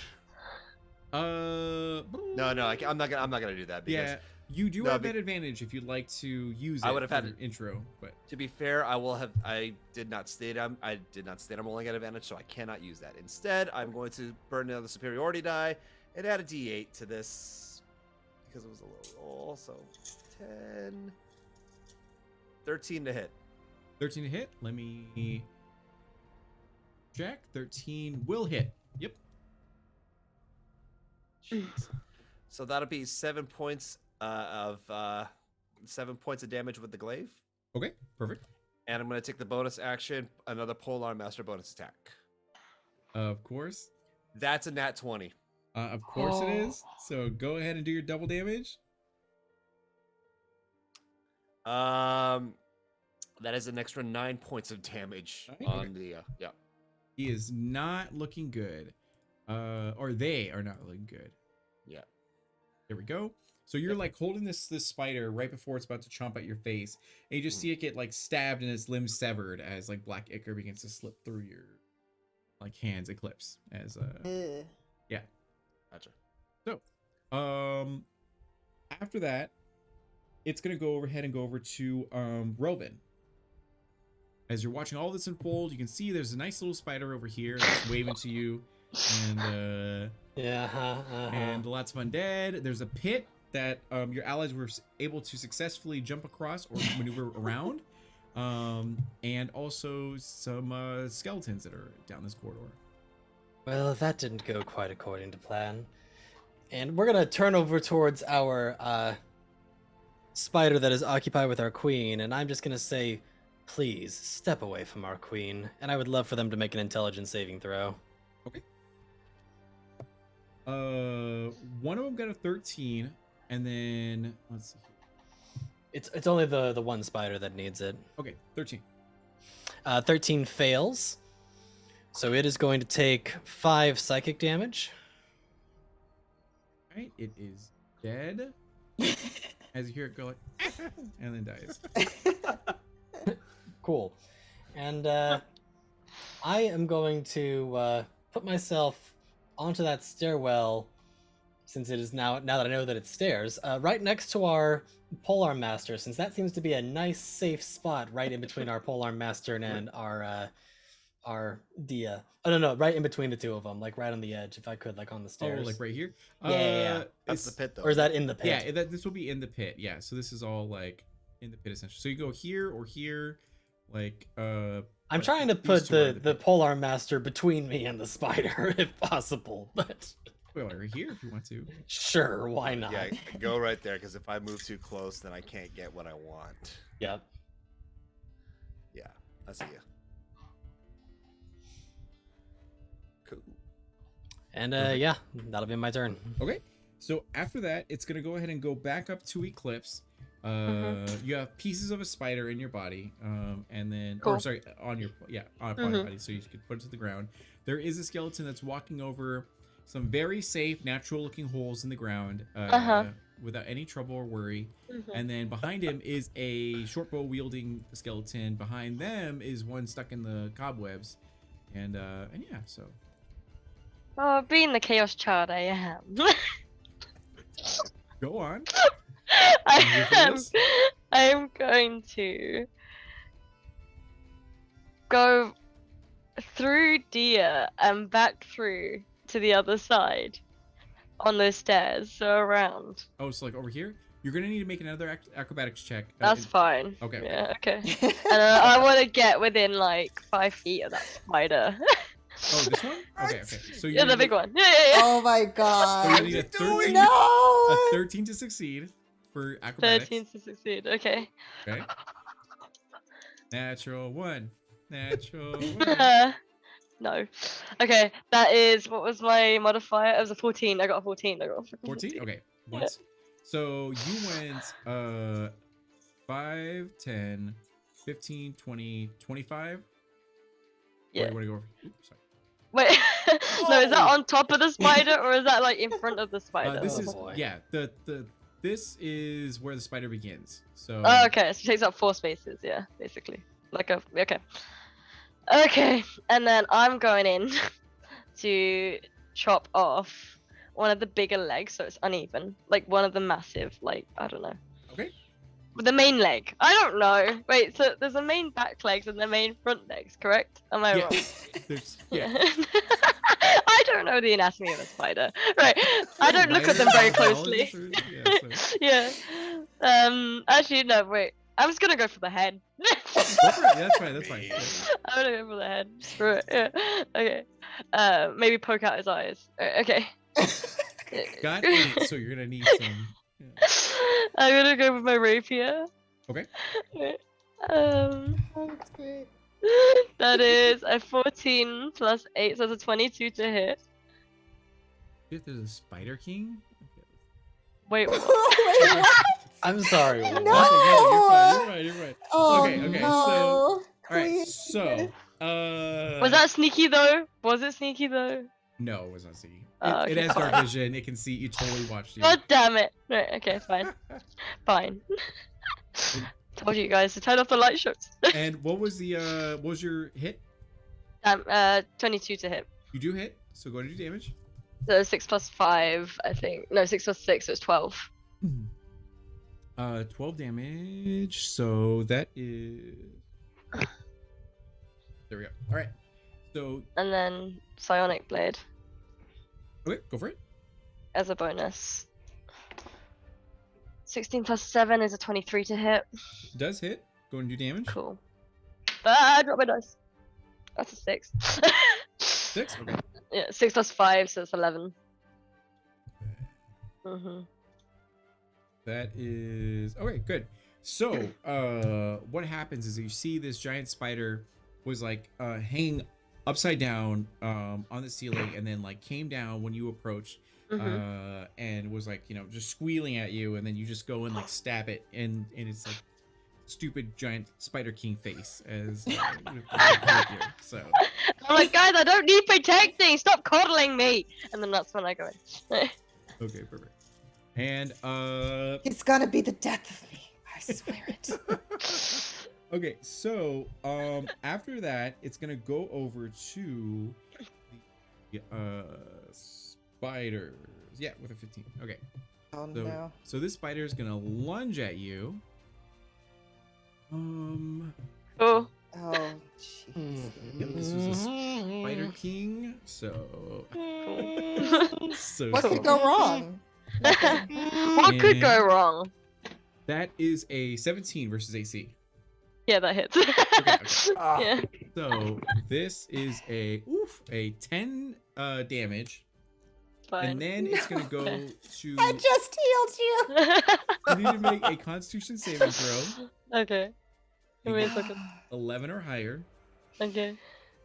Cool. Dia's just like on the other side, just hearing everything go down, and she's like, It's a dirty 20. "Dirty That's a dirty 20, 20. please." Yeah. Okay. You're gonna take half damage from this, so it's gonna be you essentially go over there, you stab it in its face a few times, and it squeals, and then like just thrusts itself at you, and then Yeah. stabs into your thigh. So that is gonna be 10, so that would be 5 damage, extra damage to take. Extra damage. Okay. Yeah. So what happens is Cool. that you get bit, which is a physical damage, and then you feel this Cool. poison coursing through you, but it doesn't like take hold, but it still does Again. some damage. Poison again. Okay. Cool. Yeah. Yeah, exactly. So after that is gonna be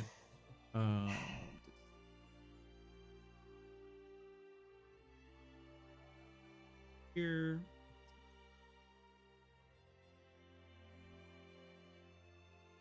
I think it's all the spiders. Okay, good. So after that, it's gonna go to Dia. So you do see this skeleton right here. You do see the skeleton right here, and a spider at the end of the hallway that's like clambering through the walls to try to find meat. Is the okay? So the skeleton there. Is it? It's further enough away where basically it wouldn't get an opportunity if Dia were to go in the opposite direction. I'm assuming. Correct. Yeah. So it's not anywhere near you. So it has to Okay. exit your or you have to exit its range in order for it to get an opportunity attack. So you're good. Yeah. Okay. So she's going to basically point the mace in the direction of this one skeleton. I'll deal with you later, but right now I'm dealing with a reckless royal. And then she basically puts the mace behind her because she was so excited with her new mace that was going to take care of the undead, but no siree, we gotta fight giant spider kings. So she basically puts that behind her. She runs basically, and I will make it athletics to try to basically enter the room to try to chase after our rebel queen. All right. Until you do athletics, we'll go ahead and have you.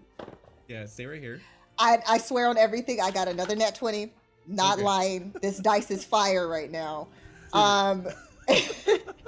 So yes, okay. 5, So let's 10, just say 15. because she's like an angry parent, like just like she's just her energy. She's just like nothing can keep her from chasing after the queen right now. So she's able to just parkour her way, like swing herself into the room from the other side. And That's like, reckless? Me? Oh, thank you.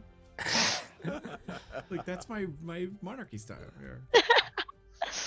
And then how close? So I can, with the rest of my movement, I'm able to get within. Yeah. I'm So assuming you're the within melee 5 feet range. of it now. Yeah. Perfect. So with that, then basically Dia will with 2 hands with her long sword, she will try to slice at this spider's head. And that is 21 to hit. You do hit. So go to do damage. All right. It works because she's pretty much really upset right now. So it totally works. And that's for 12 points of damage for that. Okay. It is literally on its last leg. So she's basically going to position, make sure that she's like in front of, like, if there is any bit of movement, where she's in front of the queen, and Okay. kind of like as she does so, kind of like, don't move anymore, You're gonna take please. 15 emotional damage as she like, shoots you the evil eye. Yeah. Okay, perfect. And then anything else for you? That is all I can do right now. Okay, after that is gonna go ahead and go to the skeletons. As Relvin and Jackson, you guys have line of sight of the skeleton right here. As you can see it clearly take a step, and as it takes a step, it hits this like dark stone right here, and you see spikes protrude from the ground and then slowly retract down as it like the pressure is off it. 5, and then it falls into the pit as it is now 10 feet below.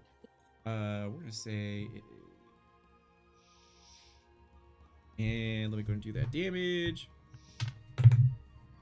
Okay, there we go. It is stuck in that pit trying to clamber to get out, but can't really get out as it's impaled on one of the spikes. Thank goodness my pit trapped at least one. Right? Yes. Did that provoke opportunity because it came in my range? No, it fell as yeah, you know what, I'll give it to you. As it's falling, you can poke at it. Yeah. There's a 12 hit. 12 does hit, yeah. Oh my Well, god. that skeleton's having a bad day. Yes, it is. For 12 I points can't. of damage. I can't. 12 It's points. a stick to the Yes. face and then spike to the butt. Jeez. And that is enough to kill it. Wow. Perfect. Oh my gosh. Good question. All right.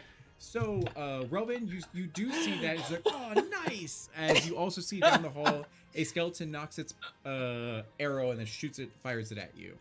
Oh, goody. So that is going to be a 19 versus AC. Yeah, that's gonna hit. Ouch. You're going to take 5 points of damage as you see it jump up in the air and like. And then after, is there any skeletons? Yeah, there's a skeleton. Oh, dope. It's gonna move, and it's gonna get clear line of sight of the queen. Excited. Where's it? How do you guys do the ruler? Oh, it's Oh, the one Just with below the the circle. magnifying glass. Yeah, the circle with the little notch in it on the Oh. side. And you do snap to center. Yeah. Oh yeah, there we go. Okay, perfect. Yeah. Yeah, it doesn't quite look like a ruler. It's kind of weird. Yeah, that is weird. Yeah. Okay, so I will zoom out for everyone. See what else.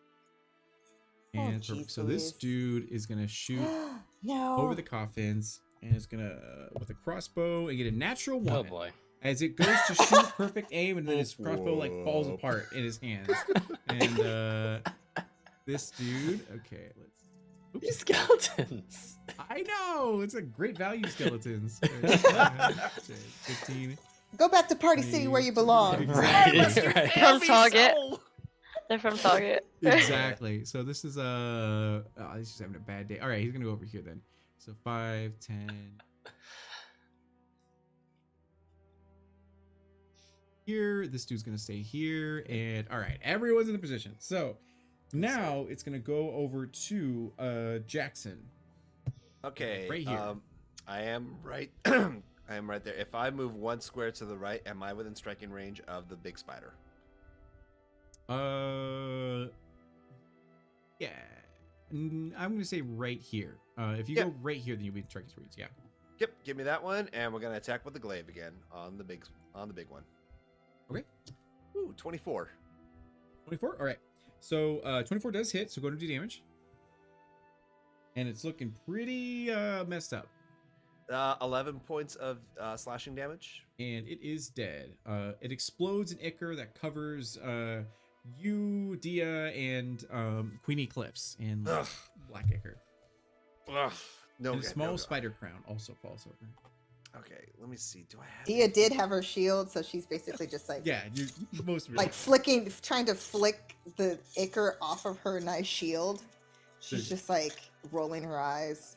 I just grabbed the small spider crown and just put it inside my actual crown. Perfect. And I'm actually going to move back to that square right next to the queen and flank her left. And I have line of sight on. I mean, it's not going to do anything, but can I? Oh, it's never mind. I'm gonna go right there. I'm gonna shut up now. I can't talk. Okay, so after that, it's gonna go ahead and go over to Relvin. So you are right here. You do have a skeleton within line of sight of you, with a short bow. Wait, Is did that the I one go? that just shot me? Did you go? I think so, because yeah, you jumped across and then you went over to. Yeah, I go after you. Oh, you went after. Okay. Yeah. I don't know. I forgot that we switched. Sorry. Yeah, I thought I came after. And then Relvin. Was that skeleton the one that shot me? Yes, this is the one that shot you over here. Wonderful. We're not taking that lightly. Once again, we're going to draw colorful shapes in various colors in the air, and they are going to collapse together into a purple and black undulating mass that is going to just shoot out towards that skeleton. Okay. Does a bugger. That's a terrible roll. 14 hit? 14 does hit, yeah. Wonderful, Yay! great. Okay. A 4 and a 7, so that is going to be, where is the thingy? There it is. 4 force damage and 7 psychic damage, plus an additional 5. Oh, yep. So 16 total. Perfect. It's destroyed. As it strikes you, and then you just look at it, and it's oh, sorry. I'm not doing you justice. Let me see here. Oh yes, we have to include our high budget special effects. There we go. Yes, so good. Where is it? Perfect. Wonderful. That was the most beautiful thing I've ever seen. All right. So perfect. Do you want to move anywhere? Yeah, we're gonna move ourselves over to the rest of the group there, carefully avoiding any of the lovely black ichor that is apparently everywhere. Yeah, it's Because ew. Ew. And yeah, that'll be my turn. perfect. Okay, and then after that, it's gonna go straight up to Eclipse. Yup. I am going to manically laugh at the skeleton that destroyed his own bow. Okay. And I just grab my own bow, and I'm just gonna fire back at him. Okay. I need my character sheet. That'd be good, wouldn't it? To return. Sorry, give me 1 second. Okay. Cool. That is a dirty 20. to Dirty hit. 20. Okay, you will hit. So go ahead and roll for damage. Mhm. Perfect. That is 9, Okay. as well as yeeting my psychic blade. Yeah. At him, because it's a 60-foot range. Definitely have. Yeah, range on that. Yeah. Over. Yeah, that's 25 to hit. 20. Yep. 25 does hit. And that is a 7 damage. 7. Okay. Mhm. You are able to crumple it as it goes down. Oy. And there are a few other creatures that are left. And then, do you want to move anywhere? Trying to think. Da, da, da, da. I don't think so. Okay. No, I'm good. Yeah, I'm good. Wait, I also had a question. Do we Yeah. have healing potions before we left? Yeah, we'll say all of you have at least one like normal healing potion. Yeah. Okay. Cool. Okay, now I'm done. Thank you. After that, it's gonna go ahead and go to the next one, which will be the spiders. Which oh yeah, there's one more. Ooh. Hi there. I think his body can fit. That moves so fast. Oh my god. Here, There's nothing about that I like. Nope. as it like clambers through the door. Yeah. Nope. So okay, spider. What is the range on his web? Okay, 30, Oh. 30, 60 feet. So. Yep, it works. All right, Oh, it's no. gonna go ahead and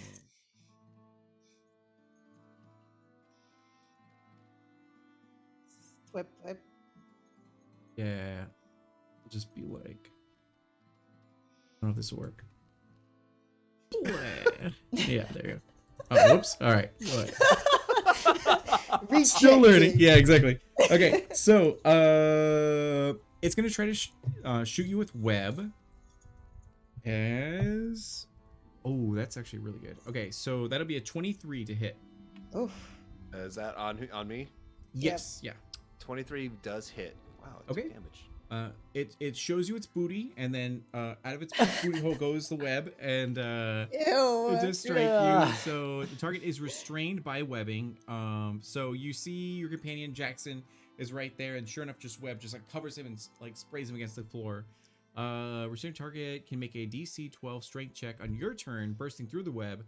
The webbing can also be attacked and destroyed with 10 AC, 5 HP, has vulnerability to fire, and okay, good. So your staff is, or your polearm is on fire, so naturally it will weaken.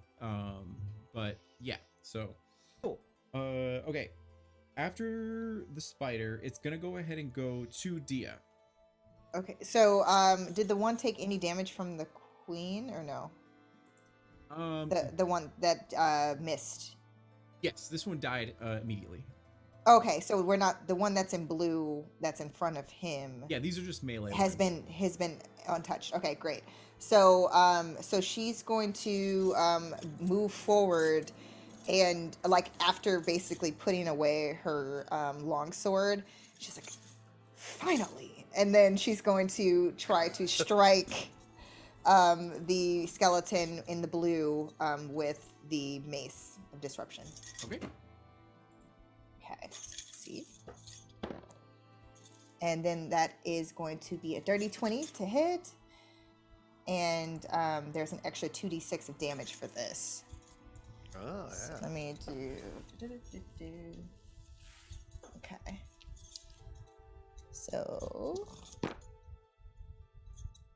All right. So we got for the first roll that is 7 points of damage. Okay. And then Is add that an already additional. double, or is that? No, it was a dirty 20. It wasn't an at 20. Oh, okay, right, yeah. Yeah. Well, it's So- radiant damage, right? Yeah, I just did the additional 2d6 was 3 points of additional damage. Okay. But I think that it has to succeed in a wisdom saving throw or be destroyed completely Oh, okay. with a okay. hit. Yeah. Okay. So it is that. So it's 2d6, and then double that is going to be hit a fiend, or what's magic weapon? Extra 2d6. So it's just an extra 2d6. So Yeah, I that the think extra 2d6 is yeah, never mind. 3. So Okay. I had 7 because I had a 3 on the die. Yeah. And I have a +4, so that to the damage, so it's 7 points of damage, and then Yeah. +3, so that's 10. But then it has to save, or it's automatically destroyed once it's like under 25 hit points. Yeah, I got a 6, so it is automatically destroyed as you see it just dissipate, bone to dust immediately. I quite like this weapon. And then is there, let's see, that was what is it, about 20 feet? So she's going to use the rest of her movement to be directly in line with the other Right here. undead to protect the line to Line the of queen, sight? like basically Yeah. line of sight from the spider. Like, so basically she would be the person that basically gets hit by both of those, like Okay. the undead and also the spider, if it chooses to go in that direction. Perfect. Okay, good. Yeah, so she's up on the undead, but she's also in line with the spider on Okay. purpose. And then after Dia, it's gonna go ahead and go to the skeleton. So this skeleton with its hatchet is gonna go and like strike at you with all of its might and get a 5. So that is, yeah, I'm Right. running out of toys. So after that, it's gonna go over to Jackson. So I'm bound, correct, by the webbing. Right. So you can make a strength check to try to burst out of it, or you can simply just move and attack or whatever you want to do, because your fire is naturally eating away at the webbing. So if you don't do anything, it'll still break apart. But if you want to get out of it immediately, you can. Wait. So if I don't break it out, you're saying I can still move, or would I just have like half? Yeah. So you're currently restrained. So you're gonna do. We're gonna say. Actually, restrained means you can't move at all. Never mind. Cool. Can I? It's a strength check or a strength saving throw? Saving. Yeah, make it a saving throw. Yeah, saving throw. 19. 19. You succeed.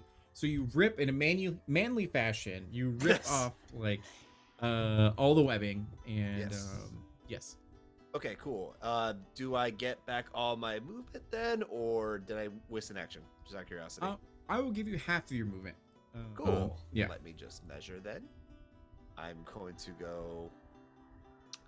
I'm also going to take 15 feet here, move up next to Dia, and I'm going to get up close and personal with the skeleton as well and attack it with my glaive. Okay, perfect. And I think I assigned the tokens to you. Can you move your tokens? Or not yet? Not at all. Wait, Oh, can no, we- yeah, Wait, can haven't we? tried. Hold on. Let me see. No? Let me see if I can move mine. Can I? Are we not? No, I can't. Mm-mm. Okay. Oh, I think I have to do them every single time. I don't know. Okay, now try to move yours, Utahime. Okay, 1 second. Doo-doo-doo. Oh, I can move it now. Oh, you can move it? Oh, okay. Yeah. Nice. Cool. On that note, let's roll. It was a 13 to hit. 13 will hit. Initial 10 points with the first strike. So 10 points of slashing damage on the skeleton. All right. On the skeleton. Oh, actually. Oh, no. It still has. Okay. So it still has a bit of health left. Cool. Bonus attack with the polearm. Okay. Polearm Master. Gotta hate it. So. Yeah, well, that was only an 11, so 11 to hit. 11 to hit. Okay, that will not succeed. Okay, You're 1 yeah. point off.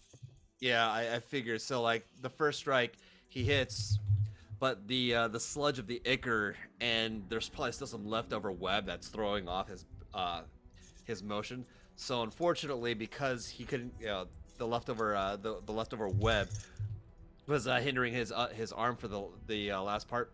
That's why he just barely whiffed on the butt end attack. Okay, perfect. Still like some web in your eye or something. Pretty much. And then, okay, after that, it's gonna go ahead and go over to Robin, as you're right here, and I think you can move your token now. I think. Let's try and see if we can do it. Yep, I can. So we're going to move up to just hang out right here next to Her Grace, and Okay. we are going to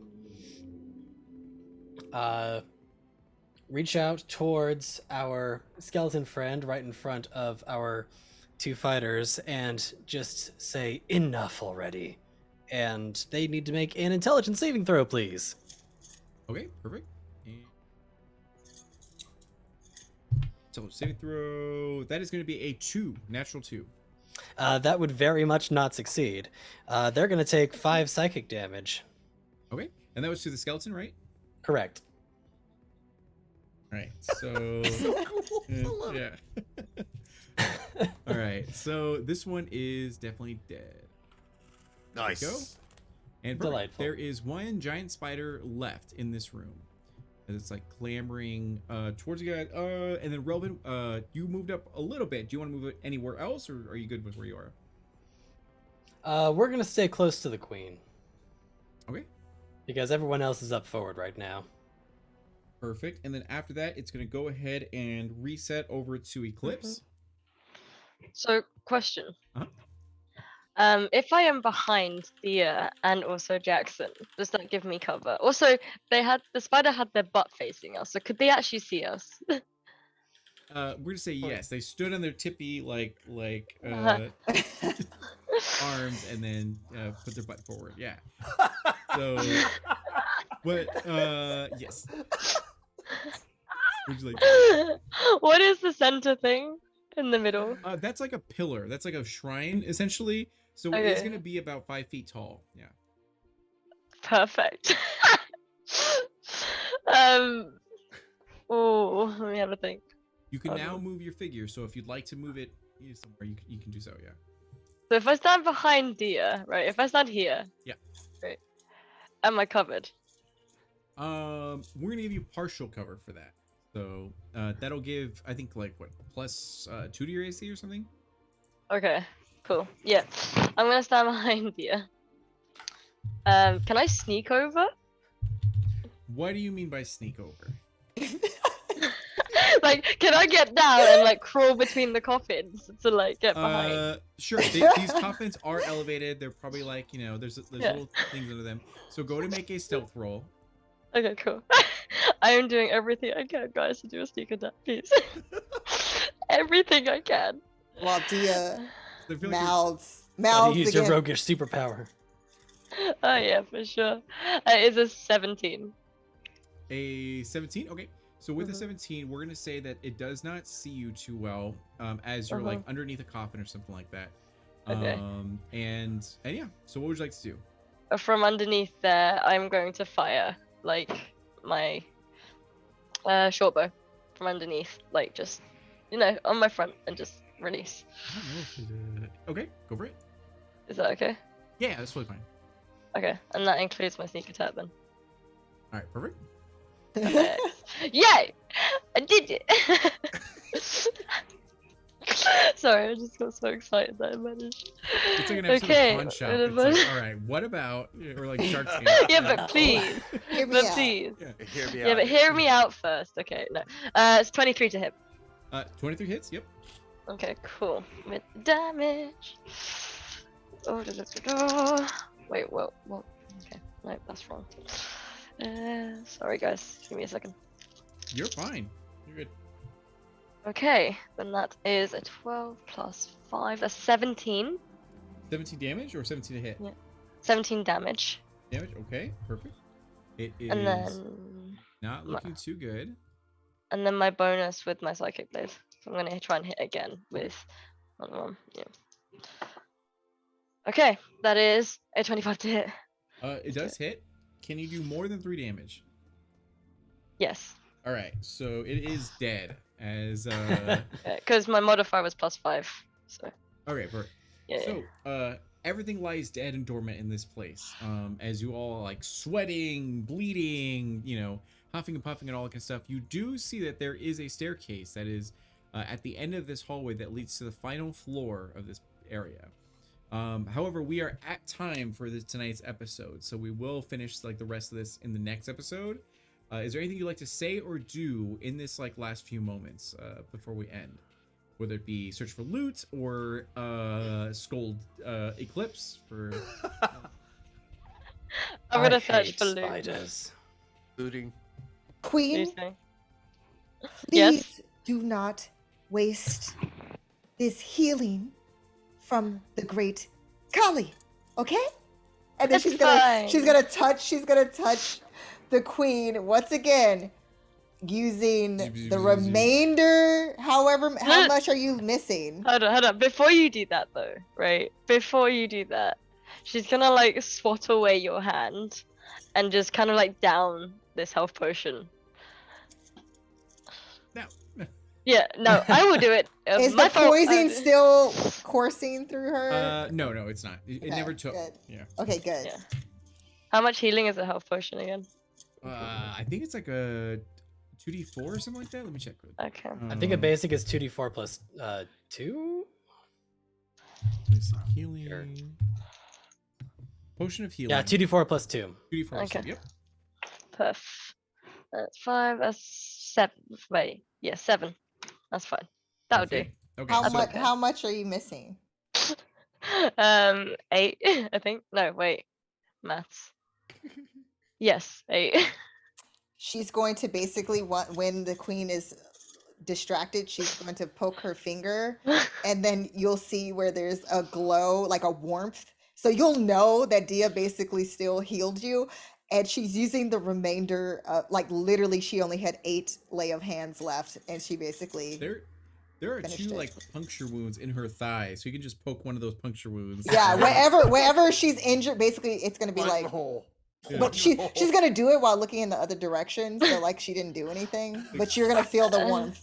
Yeah, And as that happens, I'm gonna grab the little spider crown and then put it on your head while you're not looking at me. it's black and super gothic. And then, okay, perfect. So, Searching for Luke, you by the two way, are yeah. occupied. So, Relvin and Jackson, if you'd like to, you can do a perception check, investigation check, whatever you want to do, in order to search for loot around these parts.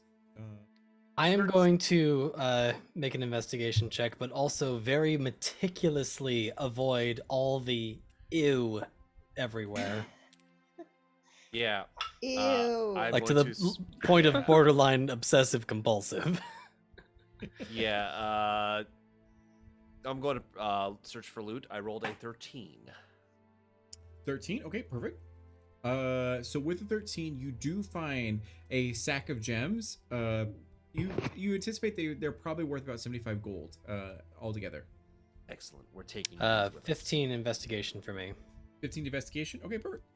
So you are gonna find a small crate of healing potions. 2 of which are common. Another one is superior.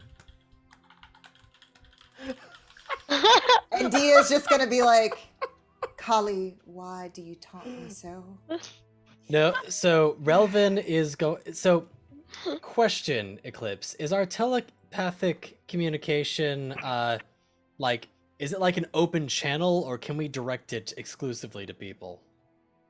Well, I guess you can do whatever you want. It's just just some link. It's not It's really. always on. You're like, man, I gotta take Yeah. a shit. And it's just like, Wait. Well, Oh my in that case, on the off chance that it is a open channel, Relvin's gonna go ahead and use message to directly communicate privately to Dia. We have some additional remedies to keep our queen alive. Don't let her know that we have them, just on the off chance that this will prevent her from being even more reckless. Thank you, Relvin. At least you seem to understand my pain. yeah, you thought you were gonna be. And general, all but you really see you're is medic. just Dia Yeah. doing this, just like where Pinching she's the- just pinching the, like, trying to just keep her calm because she's just trying not to rage because she's just so frustrated that she cannot protect the queen because the queen keeps doing stuff that goes against like all of her strategies to like keep her safe. So she's just so frustrated. Perfect. Remember, you guys let her be queen, so it's like, We did. No, it's We great. did. It's fantastic. okay. So, Oh no, the players love My it. bad. The characters, Yeah, The characters. it's Yeah, my different story. bad. Dia's stressed out. Like she needs a massage, some therapy. like, oh, that's anger why she went to management boarding school. issues. It's like, Yeah. It's fine. I'll Yeah. pay for it. Don't worry. oh, there you go. Great. I Okay. mean, I might need a massage after going through the mental stress of watching you all get covered in that ew. That ew. And then Dia looks down at her shield All and right. she tries to shake more of it off.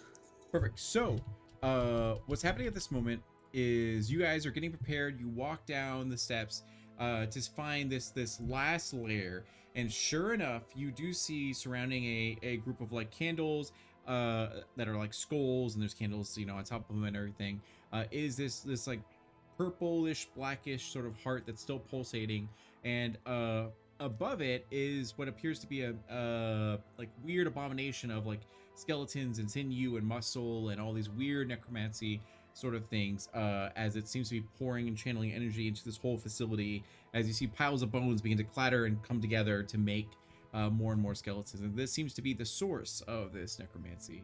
It does not see you, and that's just like a teaser for the next session. So I for- think we might have found what we're looking for. you're gonna be like, what was that? And then like, it's just kidding.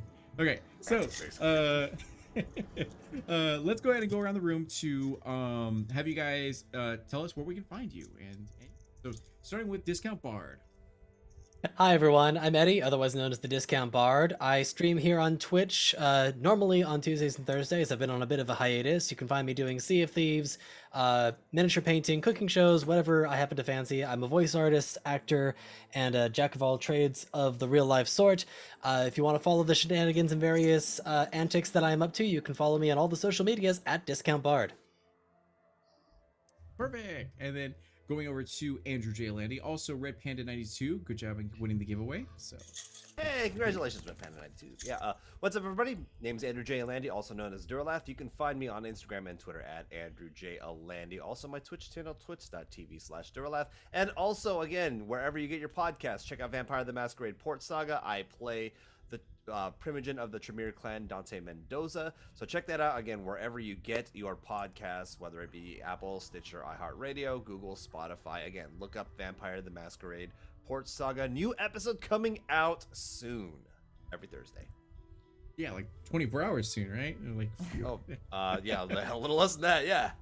so good. All right, and then going over to Rising Valkyrie, our spider bait and skeleton bait. Hello, hello, hello. I'm Jess. I'm from the other side of the pond. But yes, you can find me at Rising Valkyrie on Instagram, where I'll be posting all my promos and everything else, and mostly selfies. But yes, I'll be on the Art of Adventure over at Dollar Store DM's channels and stuff next week on the 27th. Don't know what I'm playing yet, but we'll see. You can find me at Rising Valkyrie J at Twitter as well, but pretty much crickets and tumbleweed. So good luck with that if you do check that out. Yeah, just here chilling. I'm here on Wednesdays and Saturdays every other week for obviously Tayyar with these amazing people, which I'm very happy to be here for, and Phoenix by Night Season 2. Yeah. And then going over to Utahime, tell us about how amazing you are. Thank you guys so much for another amazing game together. It's always a pleasure being at this virtual table with you guys. It's always a blast, and thank you all for watching. I am Utahime, as he mentioned before, and I am a cosplayer, streamer, TTRPG performer, who you can find on the social medias at Utahime Cosplay. Again, Facebook, Instagram, here on Twitch, where I occasionally stream on my own channel a variety of games, mainly Yakuza and Dead by Daylight recently. And if you want to check me out on Twitter, you can find me at Brianna DeCoster. And then again this Friday on Creators Assemble, you can catch me and Duralath, Andrew J. Alandy, on their channel for the continuation of Agents of Nyx, and that's 6:30 Pacific time on Creators Assemble. Yeah, so my name is D'Angelo Murillo, and this has been my channel. Shout out again to Red Panda for winning the giveaway from Umbro Oculus Dice, who is our sponsor. They make amazing artisan dice if you want to check out. And if you want to tip the cast to say, like, kudos for doing their thing, there is a tip menu there, or a tip link as well. And yeah, thank you again for supporting. Tomorrow I will be on Cortex RPG's channel, being a luchador named Churro in a Greek mythos area. Everyone wanted me to change my name to Churios or something like that, but I was like, nah, dog, it's Churro. If you keep doing it, I'll be a Churro Hernandez. Like, I'll just lean in further to it. So it was like a super lot of fun and everything. And then on Saturday is not only the second episode of Phoenix by Night, but also literally right after that, I'll be on D&D Beyond's channel doing dungeon mastering for their Jasper's Day event and everything. So it should be a lot of fun. Yeah, it should be really, really good. So, oh, and thank you so much, Lo Zelda, for rating with a party of 8. We are actually about to bounce out of here. So we really appreciate you guys. Make sure to follow the cast and everything. Make sure to also follow Lo Zelda, because she is incredible in every single way. Yeah, I know. I do appreciate you so much. But yeah, make sure to follow Lo Zelda. Everyone, make sure to follow the cast. No, you're totally good. You're totally fine. We really appreciate you. So, and we are going to go ahead and raid our homie Stella Luna. Yay! Her thing. Check them out really quick. Hope you guys have a wonderful night and a safe week and happy holidays, and we'll see you guys soon. So, Thank you all so much. Bye. bye. Bye. And perfect. Good. Woo woo. Yeah. So There are a number of other people in here as well. how did you And guys someone like, just kind of is Roll20 having a and all that? conversation off to the side and says, Yeah, it was good. It was really good. I've used it before, but I really did enjoy using it because it's nice.